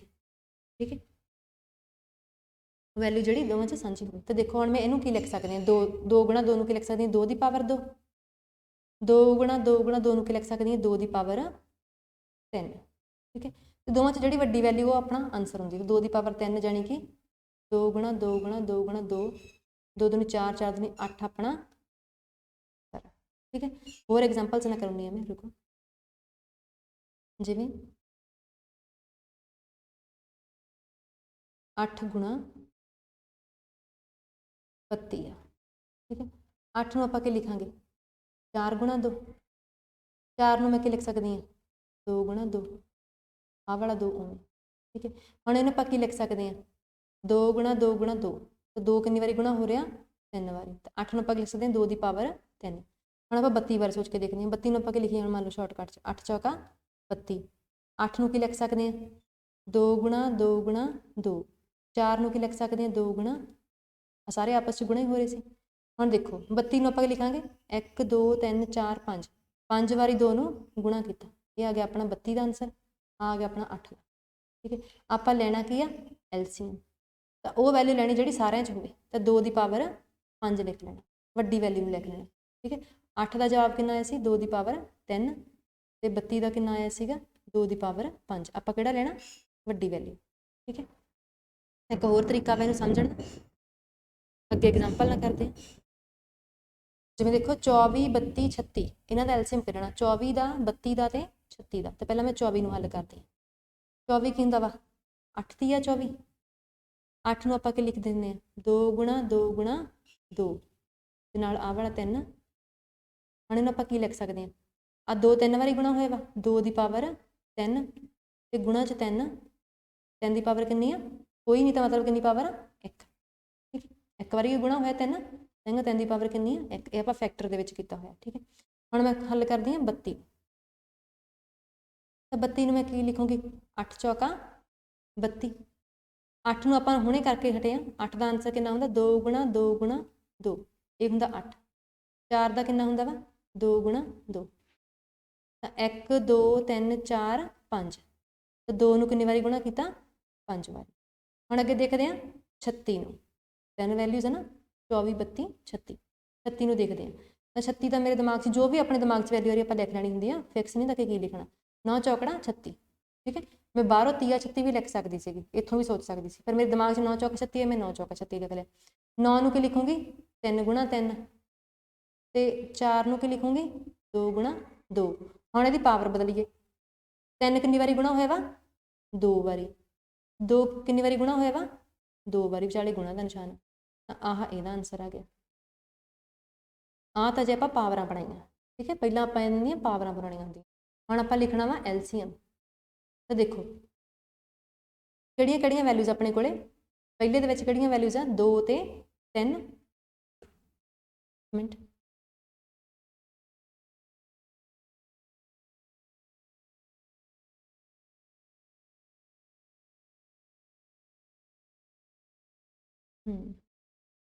ਤਾਂ ਦੇਖੋ ਪਹਿਲੇ ਦੇ ਵਿੱਚ ਆਪਣੇ ਕੋਲ ਕਿਹੜੀਆਂ ਕਿਹੜੀਆਂ ਵੈਲਿਊਜ਼ ਆ 2 ਤੇ 3,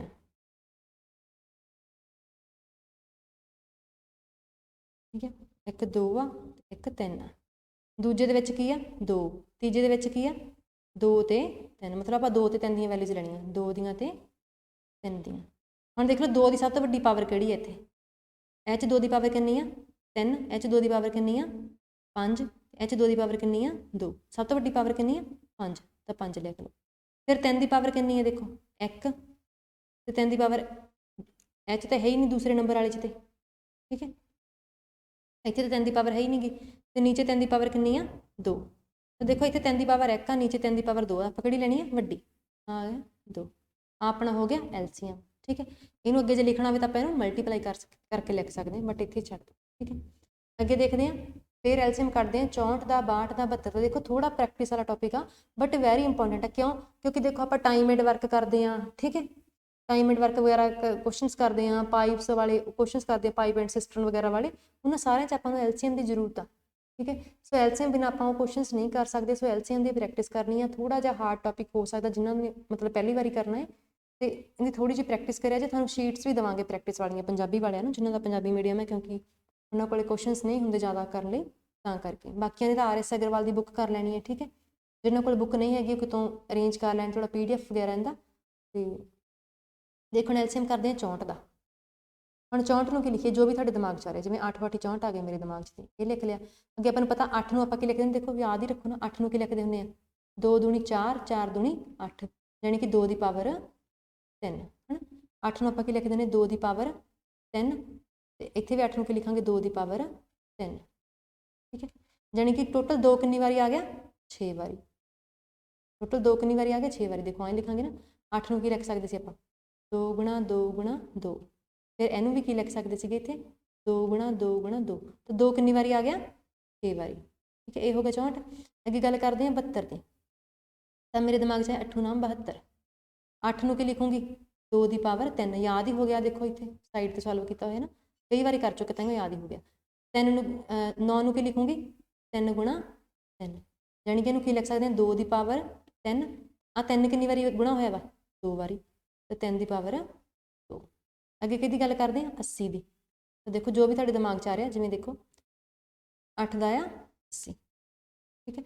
8 ਨੂੰ ਕੀ ਲਿਖੂੰਗੀ 2 ਗੁਣਾ 2 ਗੁਣਾ 2, 10 ਨੂੰ ਕੀ ਲਿਖੂੰਗੀ 5 ਦੂਣੀ 10। ਇੱਥੋਂ ਆਪਣੇ ਕੋਲ ਕੀ ਬਣੂਗਾ 2 ਕਿੰਨੀ ਵਾਰੀ ਆ ਰਿਹਾ ਦੇਖੋ 4 ਵਾਰੀ, ਤੇ ਨਾਲ ਗੁਣਾ 'ਚ ਕੀ ਆ ਰਿਹਾ, ਠੀਕ ਹੈ। ਤਾਂ ਆਪਣੇ ਕੋਲ ਹੁਣ ਆਨਸਰ ਕਿਹੜੇ ਕਿਹੜੇ ਆ ਗਏ ਨੇ, ਇੱਕ ਮਿੰਟ,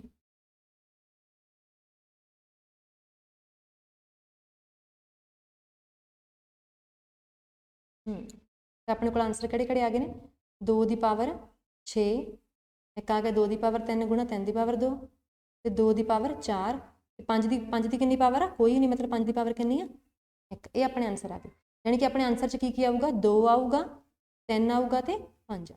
ਆਪਣਾ LCM ਕਿਹੜੀ ਫਾਰਮ 'ਚ ਆਊਗਾ 2 ਗੁਣਾ 3 ਗੁਣਾ 5। ਹੁਣ ਉੱਤੇ ਪਾਵਰਾਂ ਕਿੰਨੀਆਂ ਹੋਣਗੀਆਂ ਦੇਖੋ, ਸਭ ਤੋਂ ਵੱਡੀ ਪਾਵਰ 2 ਦੀ ਪਾਵਰ ਇੱਥੇ ਕਿੰਨੀ ਆ 6, ਇੱਥੇ ਕਿੰਨੀ ਆ 3, ਇੱਥੇ ਕਿੰਨੀ ਆ 4, ਆਪਾਂ ਕਿਹੜੀ ਲੈਣੀ ਸਭ ਤੋਂ ਵੱਡੀ, ਯਾਨੀ ਕਿ ਕਿੰਨੀ ਲਵਾਂਗੇ 6। 3 ਦੀ ਪਾਵਰ ਕਿੰਨੀ ਆ ਰਹੀ ਹੈ? ਸਿਰਫ ਇੱਥੇ ਹੀ ਆ ਰਹੀ ਹੈ, ਹੋਰ ਕਿਤੇ ਹੈ ਹੀ ਨਹੀਂ। 3 ਦੀ ਪਾਵਰ ਕਿੰਨੀ ਆ? 2। 5 ਦੀ ਪਾਵਰ ਵੀ ਹੋਰ ਕਿਤੇ ਨਹੀਂ ਆ ਰਹੀ, ਸਿਰਫ ਇੱਥੇ ਆ ਰਹੀ, ਕਿੰਨੀ ਆ ਰਹੀ ਆ? 1। ਤਾਂ ਆਪਣਾ LCM ਹੋ ਗਿਆ। ਠੀਕ ਹੈ, ਸਭ ਤੋਂ ਵੱਡੀ ਪਾਵਰ ਲਿਖ ਲੈਣੀ ਹੁੰਦੀ ਹੈ।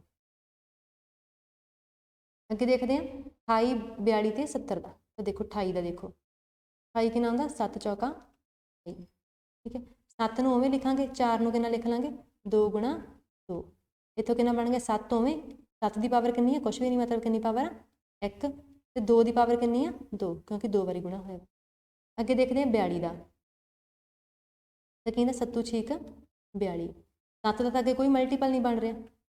ਠੀਕ ਹੈ, 6 ਦਾ ਵੀ ਨਹੀਂ ਬਣ ਰਿਹਾ। 6 ਨੂੰ ਆਪਾਂ ਛੋਟੇ ਹਿੱਸੇ 'ਚ ਲਿਖਾਂਗੇ, 3 ਗੁਣਾ 2। ਠੀਕ ਹੈ, ਛੋਟੇ ਹਿੱਸਿਆਂ 'ਚ ਤੋੜ ਲਿਆ, ਜਿੰਨੇ ਵੀ ਛੋਟੇ ਹਿੱਸੇ ਹੁੰਦੇ ਉਹਨਾਂ 'ਚ ਤੋੜਨਾ ਹੁੰਦਾ, ਛੋਟੇ ਤੋਂ ਛੋਟੇ 'ਚ। 70 ਦਾ ਦੇਖਦੇ ਹਾਂ। ਠੀਕ ਹੈ, 7 ਗੁਣਾ 10। 7 ਦੇ ਕੋਈ ਟੁਕੜੇ ਨਹੀਂ ਹੋ ਰਹੇ, 10 ਨੂੰ ਕੀ ਲਿਖਾਂਗੇ? 5 ਗੁਣਾ 2। ਤਾਂ ਕੀ ਬਣ ਗਿਆ ਆਪਣੇ ਕੋਲੇ? ਇੱਕ ਤਾਂ 70 ਦਾ ਆਨਸਰ ਆਹ ਵਾਲਾ ਆ ਗਿਆ। ਆਹ ਕਿਹਦਾ ਆਨਸਰ ਆ? 42 ਦਾ। ਆਹ ਕਿਹਦਾ ਹੈ? 28 ਦਾ। ਹੁਣ ਆਪਾਂ ਲਿਖਣਾ LCM। LCM ਦੇ ਵਿੱਚ ਆਪਣੇ ਕੋਲ ਕੀ ਹੋਊਗਾ? ਇੱਕ ਤਾਂ 7 ਹੋਊਗਾ, 2 ਹੋਊਗਾ। ਠੀਕ ਹੈ, 7 ਹੋਊਗਾ, 2 ਹੋਊਗਾ, 7 ਹੋਊਗਾ ਹੈ ਨਾ, ਤੇ 3 ਹੋਊਗਾ। ਇਸ ਤੋਂ ਇਲਾਵਾ ਹੋਰ ਕੀ ਹੋਊਗਾ? 5 ਹੋਊਗਾ। ਆਹ 4 ਵੈਲਿਊਜ਼ ਆਪਣੇ ਕੋਲੇ LCM 'ਚ ਹੋਣਗੀਆਂ। ਹੁਣ ਦੇਖੋ 7 ਦੀ ਸਭ ਤੋਂ ਵੱਡੀ ਪਾਵਰ ਕਿੰਨੀ ਹੈ? ਪਹਿਲੇ 'ਚ 7 ਦੀ ਪਾਵਰ ਕਿੰਨੀ ਆ? 1। ਇੱਥੇ ਵੀ 7 ਦੀ ਪਾਵਰ ਕਿੰਨੀ ਹੈ? 1। ਇੱਥੇ 7 ਦੀ ਪਾਵਰ ਕਿੰਨੀ ਹੈ? 1। ਮਤਲਬ ਸਭ ਤੋਂ ਵੱਡੀ ਪਾਵਰ ਕਿੰਨੀ ਹੈ? 1 ਹੀ ਆ। 2 ਦੀ ਪਾਵਰ ਦੇਖੋ ਇੱਥੇ ਕਿੰਨੀ ਆ? 2। ਇਹ 'ਚ ਕਿੰਨੀ ਹੈ? 2 ਦੀ ਪਾਵਰ ਕੁਛ ਵੀ ਨਹੀਂ, ਮਤਲਬ 1 ਆ। ਇੱਥੇ ਵੀ ਕਿੰਨੀ ਹੈ? 1। ਸਭ ਤੋਂ ਵੱਡੀ ਪਾਵਰ ਕਿੰਨੀ ਆ? 2। ਵੱਡੀ ਪਾਵਰ ਲਿਖਣੀ ਹੈ। ਠੀਕ ਹੈ, 3 ਦੀ ਪਾਵਰ ਕਿੰਨੀ ਆ? ਇੱਕ ਜਗ੍ਹਾ 'ਤੇ ਹੀ ਆ, ਬਸ 1 ਆ। 5 ਦੀ ਪਾਵਰ ਵੀ ਸਿਰਫ ਕਿੰਨੀ ਆ? 1 ਆ। ਇਸ ਤੋਂ ਵੱਡੀ ਕੋਈ ਪਾਵਰ ਹੈ ਨਹੀਂ ਤਿੰਨਾਂ ਦੇ ਵਿੱਚ। ਇਹ ਵੀ ਕਿੰਨੀ ਹੈ? ਆ ਗਿਆ ਆਪਣਾ LCM। ਇਹਨੂੰ ਤੁਸੀਂ ਗੁਣਾ ਕਰਕੇ ਆਨਸਰ ਵੀ ਲਿਖ ਸਕਦੇ ਹੁੰਦੇ। ਦੇਖੋ ਜਿਵੇਂ 7 ਨੂੰ ਕੀ ਲਿਖੂੰਗੀ? 7 ਹੀ। 2 ਦੀ ਪਾਵਰ ਨੂੰ ਕਿੰਨਾ ਲਿਖੂੰਗੀ? 2 ਦੂਣੀ 4, 3 ਉਵੇਂ ਤੇ 5 ਉਵੇਂ। ਇਹਨਾਂ ਨੂੰ ਗੁਣਾ ਕਰਕੇ ਦਾ ਆਨਸਰ ਵੀ ਲਿਖ ਸਕਦੇ ਹਾਂ। ਕਿੰਨਾ ਆਨਸਰ ਇਹਦਾ? 400। ਠੀਕ ਹੈ, ਤੇ ਜੇ ਉਹਨਾਂ ਨੇ ਐਵੇਂ ਪੁੱਛਿਆ ਹੋਵੇ ਗੁਣਾ ਕਰਕੇ ਲਿਖੋ, ਤਾਂ ਤੁਸੀਂ ਗੁਣਾ ਕਰਕੇ ਦੱਸਿਆ ਹੋਣੀ ਹੁੰਦੀ ਇਹਨਾਂ ਦੀ। ਠੀਕ ਹੈ, ਅੱਗੇ ਗੱਲ ਕਰਦੇ ਹਾਂ HCF। ਠੀਕ ਹੈ, ਮਹੱਤਮ ਸਮਾਵਰਤਕ। ਠੀਕ ਹੈ, ਇਹਦਾ ਮਤਲਬ ਕਹਿੰਦਾ ਹਾਈਐਸਟ ਕਾਮਨ ਫੈਕਟਰ, ਉਹ ਸਭ ਤੋਂ ਵੱਡੀ ਵੈਲਿਊ ਜਿਹੜੀ ਦੋਵਾਂ 'ਚ ਸਾਂਝੀ ਹੋਵੇ। ਤਾਂ ਦੇਖੋ ਨਾਮ ਕੀ ਇਹਦਾ? Highest common factor. ਇਹ ਉਦੋਂ ਉਲਟ LCM ਤੋਂ। ਇਹ 'ਚ ਕੀ ਲੈਣੀ ਆਪਾਂ? ਸਭ ਤੋਂ ਵੱਡੀ ਵੈਲਿਊ ਜਿਹੜੀ ਦੋਵਾਂ ਦੇ ਵਿੱਚ ਸਾਂਝੀ ਹੋਵੇ। ਠੀਕ ਹੈ, ਜਾਂ ਉਹ ਵੱਡੀ ਤੋਂ ਵੱਡੀ ਵੈਲਿਊ ਜਿਹਦੇ ਨਾਲ ਦੋਵੇਂ ਕੀ ਆ? ਡਿਵਾਈਡ ਹੋ ਸਕਦੇ ਹੋਣ। ਠੀਕ ਹੈ, ਕਹਿਣ ਦਾ ਮਤਲਬ ਉਹ ਵੈਲਿਊ ਲਿਖਣੀ ਆ ਜਿਹਦੇ ਨਾਲ ਕੀ ਆ? ਸੰਖਿਆਵਾਂ ਸਾਰੀਆਂ ਡਿਵਾਈਡ ਹੋ ਸਕਦੀਆਂ ਹੋਣ। ਠੀਕ ਹੈ, ਪਹਿਲਾਂ ਕਿਸੇ ਬੇਸਿਕ ਜਿਹੇ ਪੁਆਇੰਟ ਤੋਂ ਦੇਖਦੇ ਹਾਂ। ਇਹਨੂੰ ਸੋਲਵ ਕਰਨ ਦੇ ਕਈ ਤਰੀਕੇ ਹੁੰਦੇ ਆ। ਠੀਕ ਹੈ, ਜਿਵੇਂ ਮੰਨ ਲਓ ਕਿ ਆਪਣੇ ਕੋਲ ਵੈਲਿਊਜ਼ ਹੈਗੀਆਂ ਵਾ 96 ਤੇ 120। ਇਹਦਾ LCM ਕੱਢਣਾ, ਸੌਰੀ HCF ਕੱਢਣਾ। ਤਾਂ ਵੱਡੀ ਵੈਲਿਊ ਨੂੰ ਅੰਦਰ ਰੱਖ ਲਓ, ਛੋਟੀ ਨਾਲ ਕੀ ਕਰੋ? ਡਿਵਾਈਡ ਕਰ ਦਿਓ। ਤਾਂ 96 ਏਕਮ 96। ਠੀਕ ਹੈ, ਇਹਨੂੰ ਡਿਵਾਈਡ ਕੀਤਾ, ਮਾਈਨਸ ਕੀਤਾ 4। ਡਿਵਾਈਡ ਤਾਂ ਕਰਨਾ ਆਉਂਦਾ ਹੀ ਹੋਊਗਾ ਨਾ, ਜਿਹੜਾ ਆਪਣਾ ਤਰੀਕਾ ਹੁੰਦਾ ਆਮ ਡਿਵਾਈਡ ਕਰਨ ਦਾ। ਤਾਂ ਕਿੰਨਾ ਬਚਿਆ? 2। ਠੀਕ ਹੈ, ਹੁਣ ਇਸ ਤੋਂ ਅੱਗੇ 96 ਨਾਲ ਆਪਾਂ ਇੱਥੇ ਭਾਗ ਨਹੀਂ ਕਰ ਸਕਦੇ। ਹੁਣ ਕੀ ਕਰੋ? ਜਿਹੜੀ ਵੀ ਵੈਲਿਊ ਇੱਥੇ ਲਿਖੀ ਹੋਊਗੀ, ਕੋਈ ਵੀ, ਜਿਵੇਂ ਹੁਣ ਇੱਥੇ 96 ਲਿਖਿਆ, ਉਹਨੂੰ ਇੱਥੇ ਲਿਖ ਲਓ। ਹੁਣ ਇੱਥੇ 24 ਦਾ ਟੇਬਲ ਪੜ੍ਹੋ। ਠੀਕ ਹੈ, 24 ਦੇ ਟੇਬਲ 'ਚ ਅੱਗੇ ਕੀ ਹੁੰਦਾ ਵਾ? ਪਹਿਲਾਂ 24 ਹੁੰਦਾ, ਫਿਰ ਕੀ ਹੁੰਦਾ ਵਾ? 48 ਹੁੰਦਾ ਵਾ, ਫਿਰ ਅੱਗੇ ਕੀ ਹੁੰਦਾ ਵਾ? 72 ਹੁੰਦਾ ਵਾ, ਫਿਰ ਅੱਗੇ ਕੀ ਹੁੰਦਾ ਵਾ? 96 ਹੁੰਦਾ। 24 ਚੌਕ, ਐਂਡ ਤੇ ਕਿਹਦੇ ਨਾਲ ਡਿਵਾਈਡ ਕੀਤਾ ਆਪਾਂ? 24 ਨਾਲ। ਮਤਲਬ ਇਹਦਾ HCF ਕਿੰਨਾ ਵਾ? 24 ਆ। ਇੱਕ ਤਾਂ ਇਹ ਹੁੰਦਾ ਡਿਵੀਜ਼ਨ ਵਾਲਾ ਮੈਥਡ HCF ਕੱਢਣ ਦਾ। ਠੀਕ ਹੈ, ਇਹ ਮੈਂ ਤੁਹਾਨੂੰ ਇੱਕ ਹੋਰ ਵੈਲਿਊ ਸੋਲਵ ਕਰਕੇ ਦਿਖਾਉਂਦੀ ਹਾਂ। ਜਿਵੇਂ ਵੈਲਿਊਜ਼ ਆ 1215 ਤੇ ਨਾਲ ਕੀ ਹੈ? 1134। ਆਪਾਂ ਇਹਨਾਂ ਦਾ HCF ਕੱਢਣਾ। ਤਾਂ ਕੀ ਕਰੋ? ਉਹੀ ਡਿਵਾਈਡ ਕਰ ਲਓ, ਵੱਡੀ ਵੈਲਿਊ ਨੂੰ ਅੰਦਰ ਰੱਖ ਦਿਓ ਤੇ ਛੋਟੀ ਵੈਲਿਊ ਨੂੰ ਬਾਹਰ ਰੱਖ ਲਓ।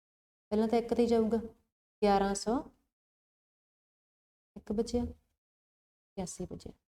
ਠੀਕ ਹੈ, ਹੁਣ 1134 ਨੂੰ ਇੱਥੇ ਤਾਂ ਹੁਣ ਕੁਛ ਆ ਨਹੀਂ ਸਕਦਾ ਗਾ, ਕਿਉਂਕਿ 81 ਛੋਟਾ ਵਾ ਤੇ 1134 ਵੱਡਾ। ਹੁਣ ਕੀ ਕਰੋ? ਇੱਥੇ ਫਿਰ ਡਿਵਾਈਡ ਕਰਨ ਲੱਗ ਜਾਓ। ਆਹ ਜਿਹੜੀ ਵੀ ਵੈਲਿਊ ਇੱਥੇ ਹੋਊਗੀ ਉਹਨੂੰ ਇੱਥੇ ਲਿਆਓ 1134 ਨਾਲ। ਠੀਕ ਹੈ, ਹੁਣ 1134 ਨਾਲ ਆਪਾਂ ਡਿਵਾਈਡ ਕਰਦੇ ਹਾਂ ਤਾਂ ਕਿੰਨਾ ਆਉਂਦਾ ਵਾ? 81 ਏਕਮ 81, 2 3 4। ਠੀਕ ਹੈ, ਅੱਗੇ ਕਿੰਨਾ ਜਾਊਗਾ? 4 ਤੇ ਜਾ ਵੜੂਗਾ 324। ਸਭ ਤੋਂ ਐਂਡ ਤੇ ਆਪਾਂ ਕਿਹਦੇ ਨਾਲ ਡਿਵਾਈਡ ਕੀਤਾ ਵਾ? 81 ਨਾਲ। 81 ਨਾਲ ਐਂਡ ਤੇ ਡਿਵਾਈਡ ਹੋ ਗਿਆ। ਜੇ ਨਾ ਡਿਵਾਈਡ ਹੁੰਦਾ ਫਿਰ ਗਾਂ ਦੀ ਗਾਂ ਚੱਲੀ ਜਾਣਾ ਸੀਗਾ। ਫਿਰ ਜਿਹਦੇ ਨਾਲ ਆਪਾਂ ਸਭ ਤੋਂ ਲਾਸਟ ਤੇ ਡਿਵਾਈਡ ਕਰਦੇ ਹਾਂ ਉਹ ਹੁੰਦਾ ਆਪਣਾ HCF। ਸਭ ਤੋਂ ਲਾਸਟ ਤੇ ਡਿਵਾਈਡ ਕੀਤਾ 81 ਨਾਲ ਤਾਂ 81 HCF ਆ। ਇੱਧਰ ਕੀ ਸਭ ਤੋਂ ਲਾਸਟ ਤੇ 24 ਨਾਲ ਡਿਵਾਈਡ ਕੀਤਾ 24 HCF। ਇੱਕ ਤਾਂ ਇਹ ਤਰੀਕਾ ਹੁੰਦਾ, ਠੀਕ ਹੈ। ਇੱਕ ਹੋਰ ਵੀ ਤਰੀਕੇ ਹੁੰਦੇ ਆ, ਜਿਵੇਂ ਸਪੋਜ਼ ਦੈਟ ਉਹੀ ਦੁਬਾਰਾ ਮੰਨ ਲਓ 3 ਵੈਲਿਊਜ਼ ਆ, ਇੱਕ 96 ਆ, 120 ਆ, 192 ਆ, ਠੀਕ ਹੈ। ਹੁਣ ਦੇਖੋ ਜੇ ਤੁਹਾਡੀ ਗੁਣਾ ਵਧੀਆ ਹੈ, ਮਤਲਬ ਤੁਹਾਨੂੰ ਟੇਬਲ ਵਗੈਰਾ ਆਉਂਦੇ ਆ ਤਾਂ ਸਿੱਧਾ ਹੀ ਕਰ ਸਕਦੇ ਆ। ਜਿਵੇਂ 4 ਨਾਲ ਡਿਵਾਈਡ ਕਰਕੇ ਦੇਖ ਲਓ, ਠੀਕ ਹੈ। ਲੱਗਦਾ ਹੀ ਪਿਆ ਕਿ 4 ਨਾਲ ਡਿਵਾਈਡ ਹੋ ਜਾਣਗੇ, ਤਾਂ ਇਵੇਂ ਕਰ ਸਕਦੇ ਨੇ। ਤਾਂ ਫਿਰ ਫੈਕਟਰ ਬਣਾ ਕੇ, ਠੀਕ ਹੈ। ਫੈਕਟਰ ਨਾਲ ਤੇ ਆਲਮੋਸਟ ਹਰ ਕੁਐਸਚਨ ਸੋਲਵ ਹੋ ਜਾਂਦਾ ਵਾ। ਫੈਕਟਰ ਨਾਲ ਕਰਕੇ ਦਿਖਾਉਂਦੇ 1 ਮਿੰਟ ਵਿੱਚ। ਜਿਵੇਂ 96 ਹੁੰਦਾ, ਪਤਾ ਹੀ ਹੈ ਬਾਹਰੋਂ 6 12 8 96, ਠੀਕ ਹੈ। ਹੁਣ 12 ਨੂੰ ਆਪਾਂ ਕੀ ਲਿਖ ਸਕਦੇ ਹਾਂ, 4 ਤੀਏ 12, ਤੇ 8 ਨੂੰ ਕੀ ਲਿਖ ਸਕਦੇ ਹਾਂ, ਪਤਾ ਹੀ ਹੈ 2 ਦੀ ਪਾਵਰ 3 ਲਿਖ ਸਕਦੇ। ਹੁਣ ਅੱਗੇ 4 ਨੂੰ ਕੀ ਲਿਖੀਏ, 2 ਦੀ ਪਾਵਰ 2, 2 ਦੂਣੀ 4 ਹੁੰਦੇ ਆ, 3 ਉਵੇਂ, ਤੇ ਆਹ 2 ਦੀ ਪਾਵਰ 3 ਉਵੇਂ। ਤੇ ਹੁਣ ਇਹ ਸਹੀ ਸਹੀ ਕਿੰਨਾ ਬਣ ਗਿਆ, ਇੱਥੇ 2 ਦੀ ਪਾਵਰ ਕਿੰਨੀ ਆ 3, ਇੱਥੇ 2 ਦੀ ਪਾਵਰ ਕਿੰਨੀ ਆ 2, ਮਤਲਬ ਟੋਟਲ ਕਿੰਨੀਆਂ ਆ ਗਈਆਂ ਪਾਵਰਾਂ 2 ਦੀਆਂ 5, 3 ਆਹ ਵਾਲੀਆਂ ਤੇ 2 ਆਹ ਵਾਲੀਆਂ, 2 ਦੀ ਪਾਵਰ 5 ਗੁਣਾ 3। ਇਹ ਤਾਂ ਆਪਾਂ ਹੱਲ ਕਰ ਲਿਆ 96 ਨੂੰ। ਇਸੇ ਤਰ੍ਹਾਂ ਹੁਣ ਆਪਾਂ 120 ਨੂੰ ਹੱਲ ਕਰਦੇ ਹਾਂ। ਦੇਖੋ ਫੈਕਟਰ ਨਾਲ HCF ਤੇ LCM ਦੋਵੇਂ ਸੋਲਵ ਹੋ ਜਾਂਦੇ ਆ। ਜੇ ਤੁਹਾਡੀ ਫੈਕਟਰ ਤੇ ਕਮਾਂਡ ਆ ਤੇ ਫੈਕਟਰ ਦੀ ਵੱਧ ਤੋਂ ਵੱਧ ਪ੍ਰੈਕਟਿਸ ਕਰੋ, ਠੀਕ ਹੈ। ਹੁਣ ਦੇਖੋ 120 ਨੂੰ ਕਰਦੇ ਹਾਂ ਤਾਂ ਆਪਾਂ ਨੂੰ ਪਤਾ ਵਾ 12 ਗੁਣਾ 10 ਲਿਖ ਸਕਦੇ ਹਾਂ। ਅੱਗੇ 12 ਨੂੰ ਕੀ ਲਿਖੂੰਗੀ, 4 ਤੀਏ 12, ਤੇ 10 ਨੂੰ ਕੀ ਲਿਖੂੰਗੀ, 5 ਦੂਣੀ। ਅੱਗੇ ਇਹਨੂੰ ਹੋਰ ਛੋਟਾ ਕਰਕੇ ਲਿਖ ਲੈਣੇ, 2 ਨੂੰ ਕੀ 4 ਨੂੰ ਕੀ ਲਿਖੂੰਗੀ, 2 ਦੂਣੀ 4, ਬਾਕੀ ਸਾਰਾ ਕੁਛ ਉਵੇਂ ਤਾਰ ਦਿੰਦੇ ਹਾਂ, ਠੀਕ ਹੈ। ਜਿਵੇਂ ਲਿਖਿਆ ਹੁੰਦਾ ਉਵੇਂ ਲਿਖ ਦੇਣਾ। ਹੁਣ ਦੇਖੋ 2 ਕਿੰਨੀ ਵਾਰੀ ਆ ਰਿਹਾ, 3 ਵਾਰੀ, 3 ਕਿੰਨੀ ਵਾਰੀ ਆ ਰਿਹਾ, 1 ਵਾਰੀ ਗਈ, 5 ਕਿੰਨੀ ਵਾਰੀ ਆ ਰਿਹਾ, 1 ਵਾਰੀ। ਇਹਦੇ ਉੱਪਰ ਪਾਵਰ 1 ਪਾਉਣੀ ਹੈ ਤਾਂ ਪਾ ਲਓ, ਨਹੀਂ ਪਾਉਣੀ ਤਾਂ ਵੀ ਕੋਈ ਫਰਕ ਨਹੀਂ ਪੈਂਦਾ, ਠੀਕ ਹੈ। ਹੁਣ ਦੇਖੋ 120 ਨੂੰ ਹੱਲ ਕਰ ਲਿਆ। ਹੁਣ ਆਪਾਂ ਗੱਲ ਕਰਦੇ ਹਾਂ 192, ਠੀਕ ਹੈ। ਤਾਂ 192 ਇਹਦੇ ਟੇਬਲ 'ਚ ਆਉਂਦਾ, ਠੀਕ ਹੈ। ਸੋਚ ਕੇ ਦੇਖੋ, ਭਾਵੇਂ ਤੁਸੀਂ 2 ਤੋਂ ਵੀ ਸ਼ੁਰੂ ਕਰ ਲਓ, ਜੇ ਬਿਲਕੁਲ ਨਾ ਵੀ ਸੁੱਝਦਾ ਹੋਵੇ, ਮੰਨ ਲਓ ਵੈਸੇ ਫੋਰ ਐਗਜ਼ਾਮਪਲ ਤੁਸੀਂ 2 ਤੋਂ ਵੀ ਸੋਚ ਸਕਦੇ ਹੋ, ਕਿਉਂਕਿ 2 ਦੇ ਪਹਾੜ 'ਤੇ ਜਾਂਦੇ ਪਏ ਐਂਡ 'ਤੇ, ਹੈ ਨਾ। ਤਾਂ 9 ਦੂਣੀ 18, 6 ਦੂਣੀ 12, ਅੱਗੇ ਸੋਚ ਲਓ। ਅੱਗੇ ਮੈਨੂੰ ਪਤਾ ਹੀ ਆ, ਆਹ ਕੀ ਬਣ ਗਿਆ 96, 96 ਦਾ ਆਨਸਰ ਤਾਂ ਮੈਨੂੰ ਪਹਿਲਾਂ ਹੀ ਪਤਾ, ਦੁਬਾਰਾ ਹੱਲ ਕਰਨ ਦੀ ਜ਼ਰੂਰਤ ਨਹੀਂ, ਠੀਕ ਹੈ। 2 ਗੁਣਾ 96, 96 ਦਾ ਆਨਸਰ ਕਿੰਨਾ ਵਾ, 2 ਦੀ ਪਾਵਰ 5 ਗੁਣਾ 3 ਦੀ ਪਾਵਰ 1, ਬਿਲਕੁਲ ਉਵੇਂ ਇਹੀ ਤਰੀਕਾ ਹੁੰਦਾ, ਜੋ ਵੀ ਸਾਹਮਣੇ ਲਿਖਿਆ ਨੂੰ ਚੱਕ ਕੇ ਵਰਤ ਲਓ। ਹੁਣ ਦੇਖੋ 2 ਦੀਆਂ ਪਾਵਰਾਂ ਦੇਖੋ, ਇੱਥੇ 2 ਦੀ ਪਾਵਰ ਕਿੰਨੀ ਹੈ 1, ਇੱਥੇ ਕਿੰਨੀ ਹੈ 5, ਟੋਟਲ ਕਿੰਨੀ ਆ ਗਈ 2 ਦੀ ਪਾਵਰ 6, 3 ਦੀ ਪਾਵਰ 1, ਇਹ ਇਹਦਾ ਆਨਸਰ ਆ ਗਿਆ। ਹੁਣ ਆਪਾਂ ਤਿੰਨਾਂ ਨੂੰ ਸੋਲਵ ਕਰ ਲਿਆ। ਹੁਣ ਆਪਾਂ ਕੀ ਕਰਨਾ, HCF, ਠੀਕ ਹੈ। ਤਾਂ ਆਪਾਂ ਇਹਨਾਂ ਦੇ ਫੈਕਟਰ ਬਣਾਏ ਆ। ਹੁਣ ਤੱਕ ਆਪਾਂ ਕੀ ਬਣਾਇਆ, ਫੈਕਟਰ। ਫੈਕਟਰ ਆਪਾਂ ਕਾਹਦੇ 'ਚ ਬਣਾਏ ਸੀਗੇ, ਆਪਾਂ LCM 'ਚ ਵੀ ਫੈਕਟਰ ਬਣਾਉਂਦੇ ਹਾਂ, HCF 'ਚ ਵੀ ਫੈਕਟਰ ਬਣਾਉਂਦੇ ਹਾਂ, ਠੀਕ ਹੈ। ਹੁਣ ਆਪਾਂ ਫੈਕਟਰਸ ਨੂੰ ਯੂਜ਼ ਕਰਕੇ ਆਪਾਂ HCF ਕੱਢਣਾ। ਦੇਖੋ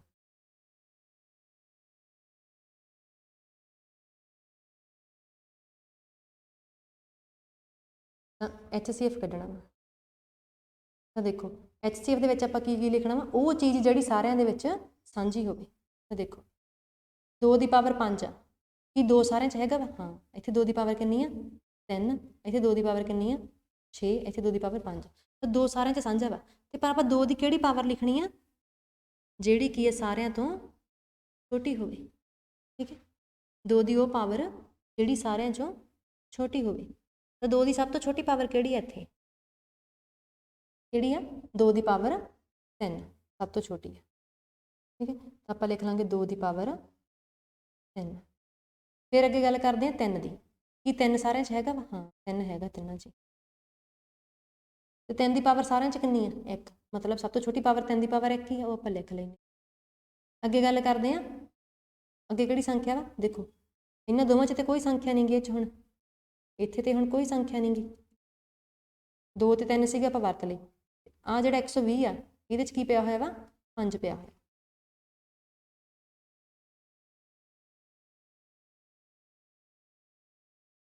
। 120 ਦੇ ਵਿੱਚ ਇੱਥੇ 5 ਪਿਆ ਹੋਇਆ ਵਾ, 120 ਦੇ ਵਿੱਚ ਇੱਥੇ 5 ਪਿਆ ਹੋਇਆ, ਪਰ ਬਾਕੀਆਂ 'ਚ ਤੇ 5 ਹੈ ਨਹੀਂ ਗਾ, ਮਤਲਬ ਆਪਾਂ ਇਹਨੂੰ ਨਹੀਂ ਲਿਖਣਾ, ਸਿਰਫ ਆਹੀ ਆਨਸਰ ਆ ਗਿਆ 2 ਦੀ ਪਾਵਰ 3 ਗੁਣਾ 3। ਤਾਂ ਦੇਖੋ 96, 120 ਤੇ 192 ਦੇ ਫੈਕਟਰ ਬਣਾਏ ਸੀ ਤੇ ਉਹਦਾ HCF ਕੱਢਿਆ ਸੀ। ਇਸ ਦੇ ਆਪਾਂ ਨੂੰ LCM ਵੀ ਪੁੱਛ ਸਕਦੇ ਆ, ਤੇ LCM ਕਿਵੇਂ ਲਿਖਾਂਗੇ, ਦੇਖੋ ਫੈਕਟਰ ਬਣੇ ਬਣਾਏ ਪਏ ਆ।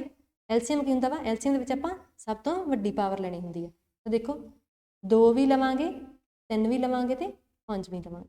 2 ਦੀ ਸਭ ਤੋਂ ਵੱਡੀ ਪਾਵਰ ਕਿੰਨੀ ਲਿਖੀ ਹੋਈ ਆ, ਦੇਖੋ 6 2 ਦੀ ਪਾਵਰ ਕਿੰਨੀ ਲਿਖਾਂਗੇ 6 3 ਦੀ ਪਾਵਰ ਤੇ 1 ਹੀ ਆ ਅੱਗੇ ਆਪਾਂ 5 ਨੂੰ ਇਗਨੋਰ ਕਰਤਾ ਸੀ ਨਾ ਕਿਉਂਕਿ 5 ਸਾਰਿਆਂ 'ਚ ਹੈ ਨਹੀਂ ਸੀ ਬਟ ਇਹ 'ਚ 5 ਲਵਾਂਗੇ ਤੇ 5 ਦੀ ਪਾਵਰ ਕਿੰਨੀ ਆ 1 ਹੈਗੀ ਆ ਹੈ ਨਾ 1 ਲੈ ਲਾਂਗੇ HCF ਤੇ LCM 'ਚ ਕੀ ਫਰਕ ਆ HCF ਦੇ ਵਿੱਚ ਉਹ ਫੈਕਟਰ ਲੈਣਾ ਜਿਹੜਾ ਸਾਰਿਆਂ 'ਚ ਪਿਆ ਹੋਵੇ ਤੇ ਸਭ ਤੋਂ ਛੋਟੀ ਪਾਵਰ ਲੈਣੀ ਆ LCM ਦੇ ਵਿੱਚ ਆਪਾਂ ਸਾਰੇ ਫੈਕਟਰ ਲੈਣੇ ਸਭ ਤੋਂ ਵੱਡੀ ਪਾਵਰ ਲੈਣੀ ਆ ਠੀਕ ਹੈ ਇਹ ਸੀਗਾ ਆਪਾਂ ਇੱਕੋ ਸਵਾਲ ਦੇ ਵਿੱਚ HCF ਤੇ LCM ਕੀਤਾ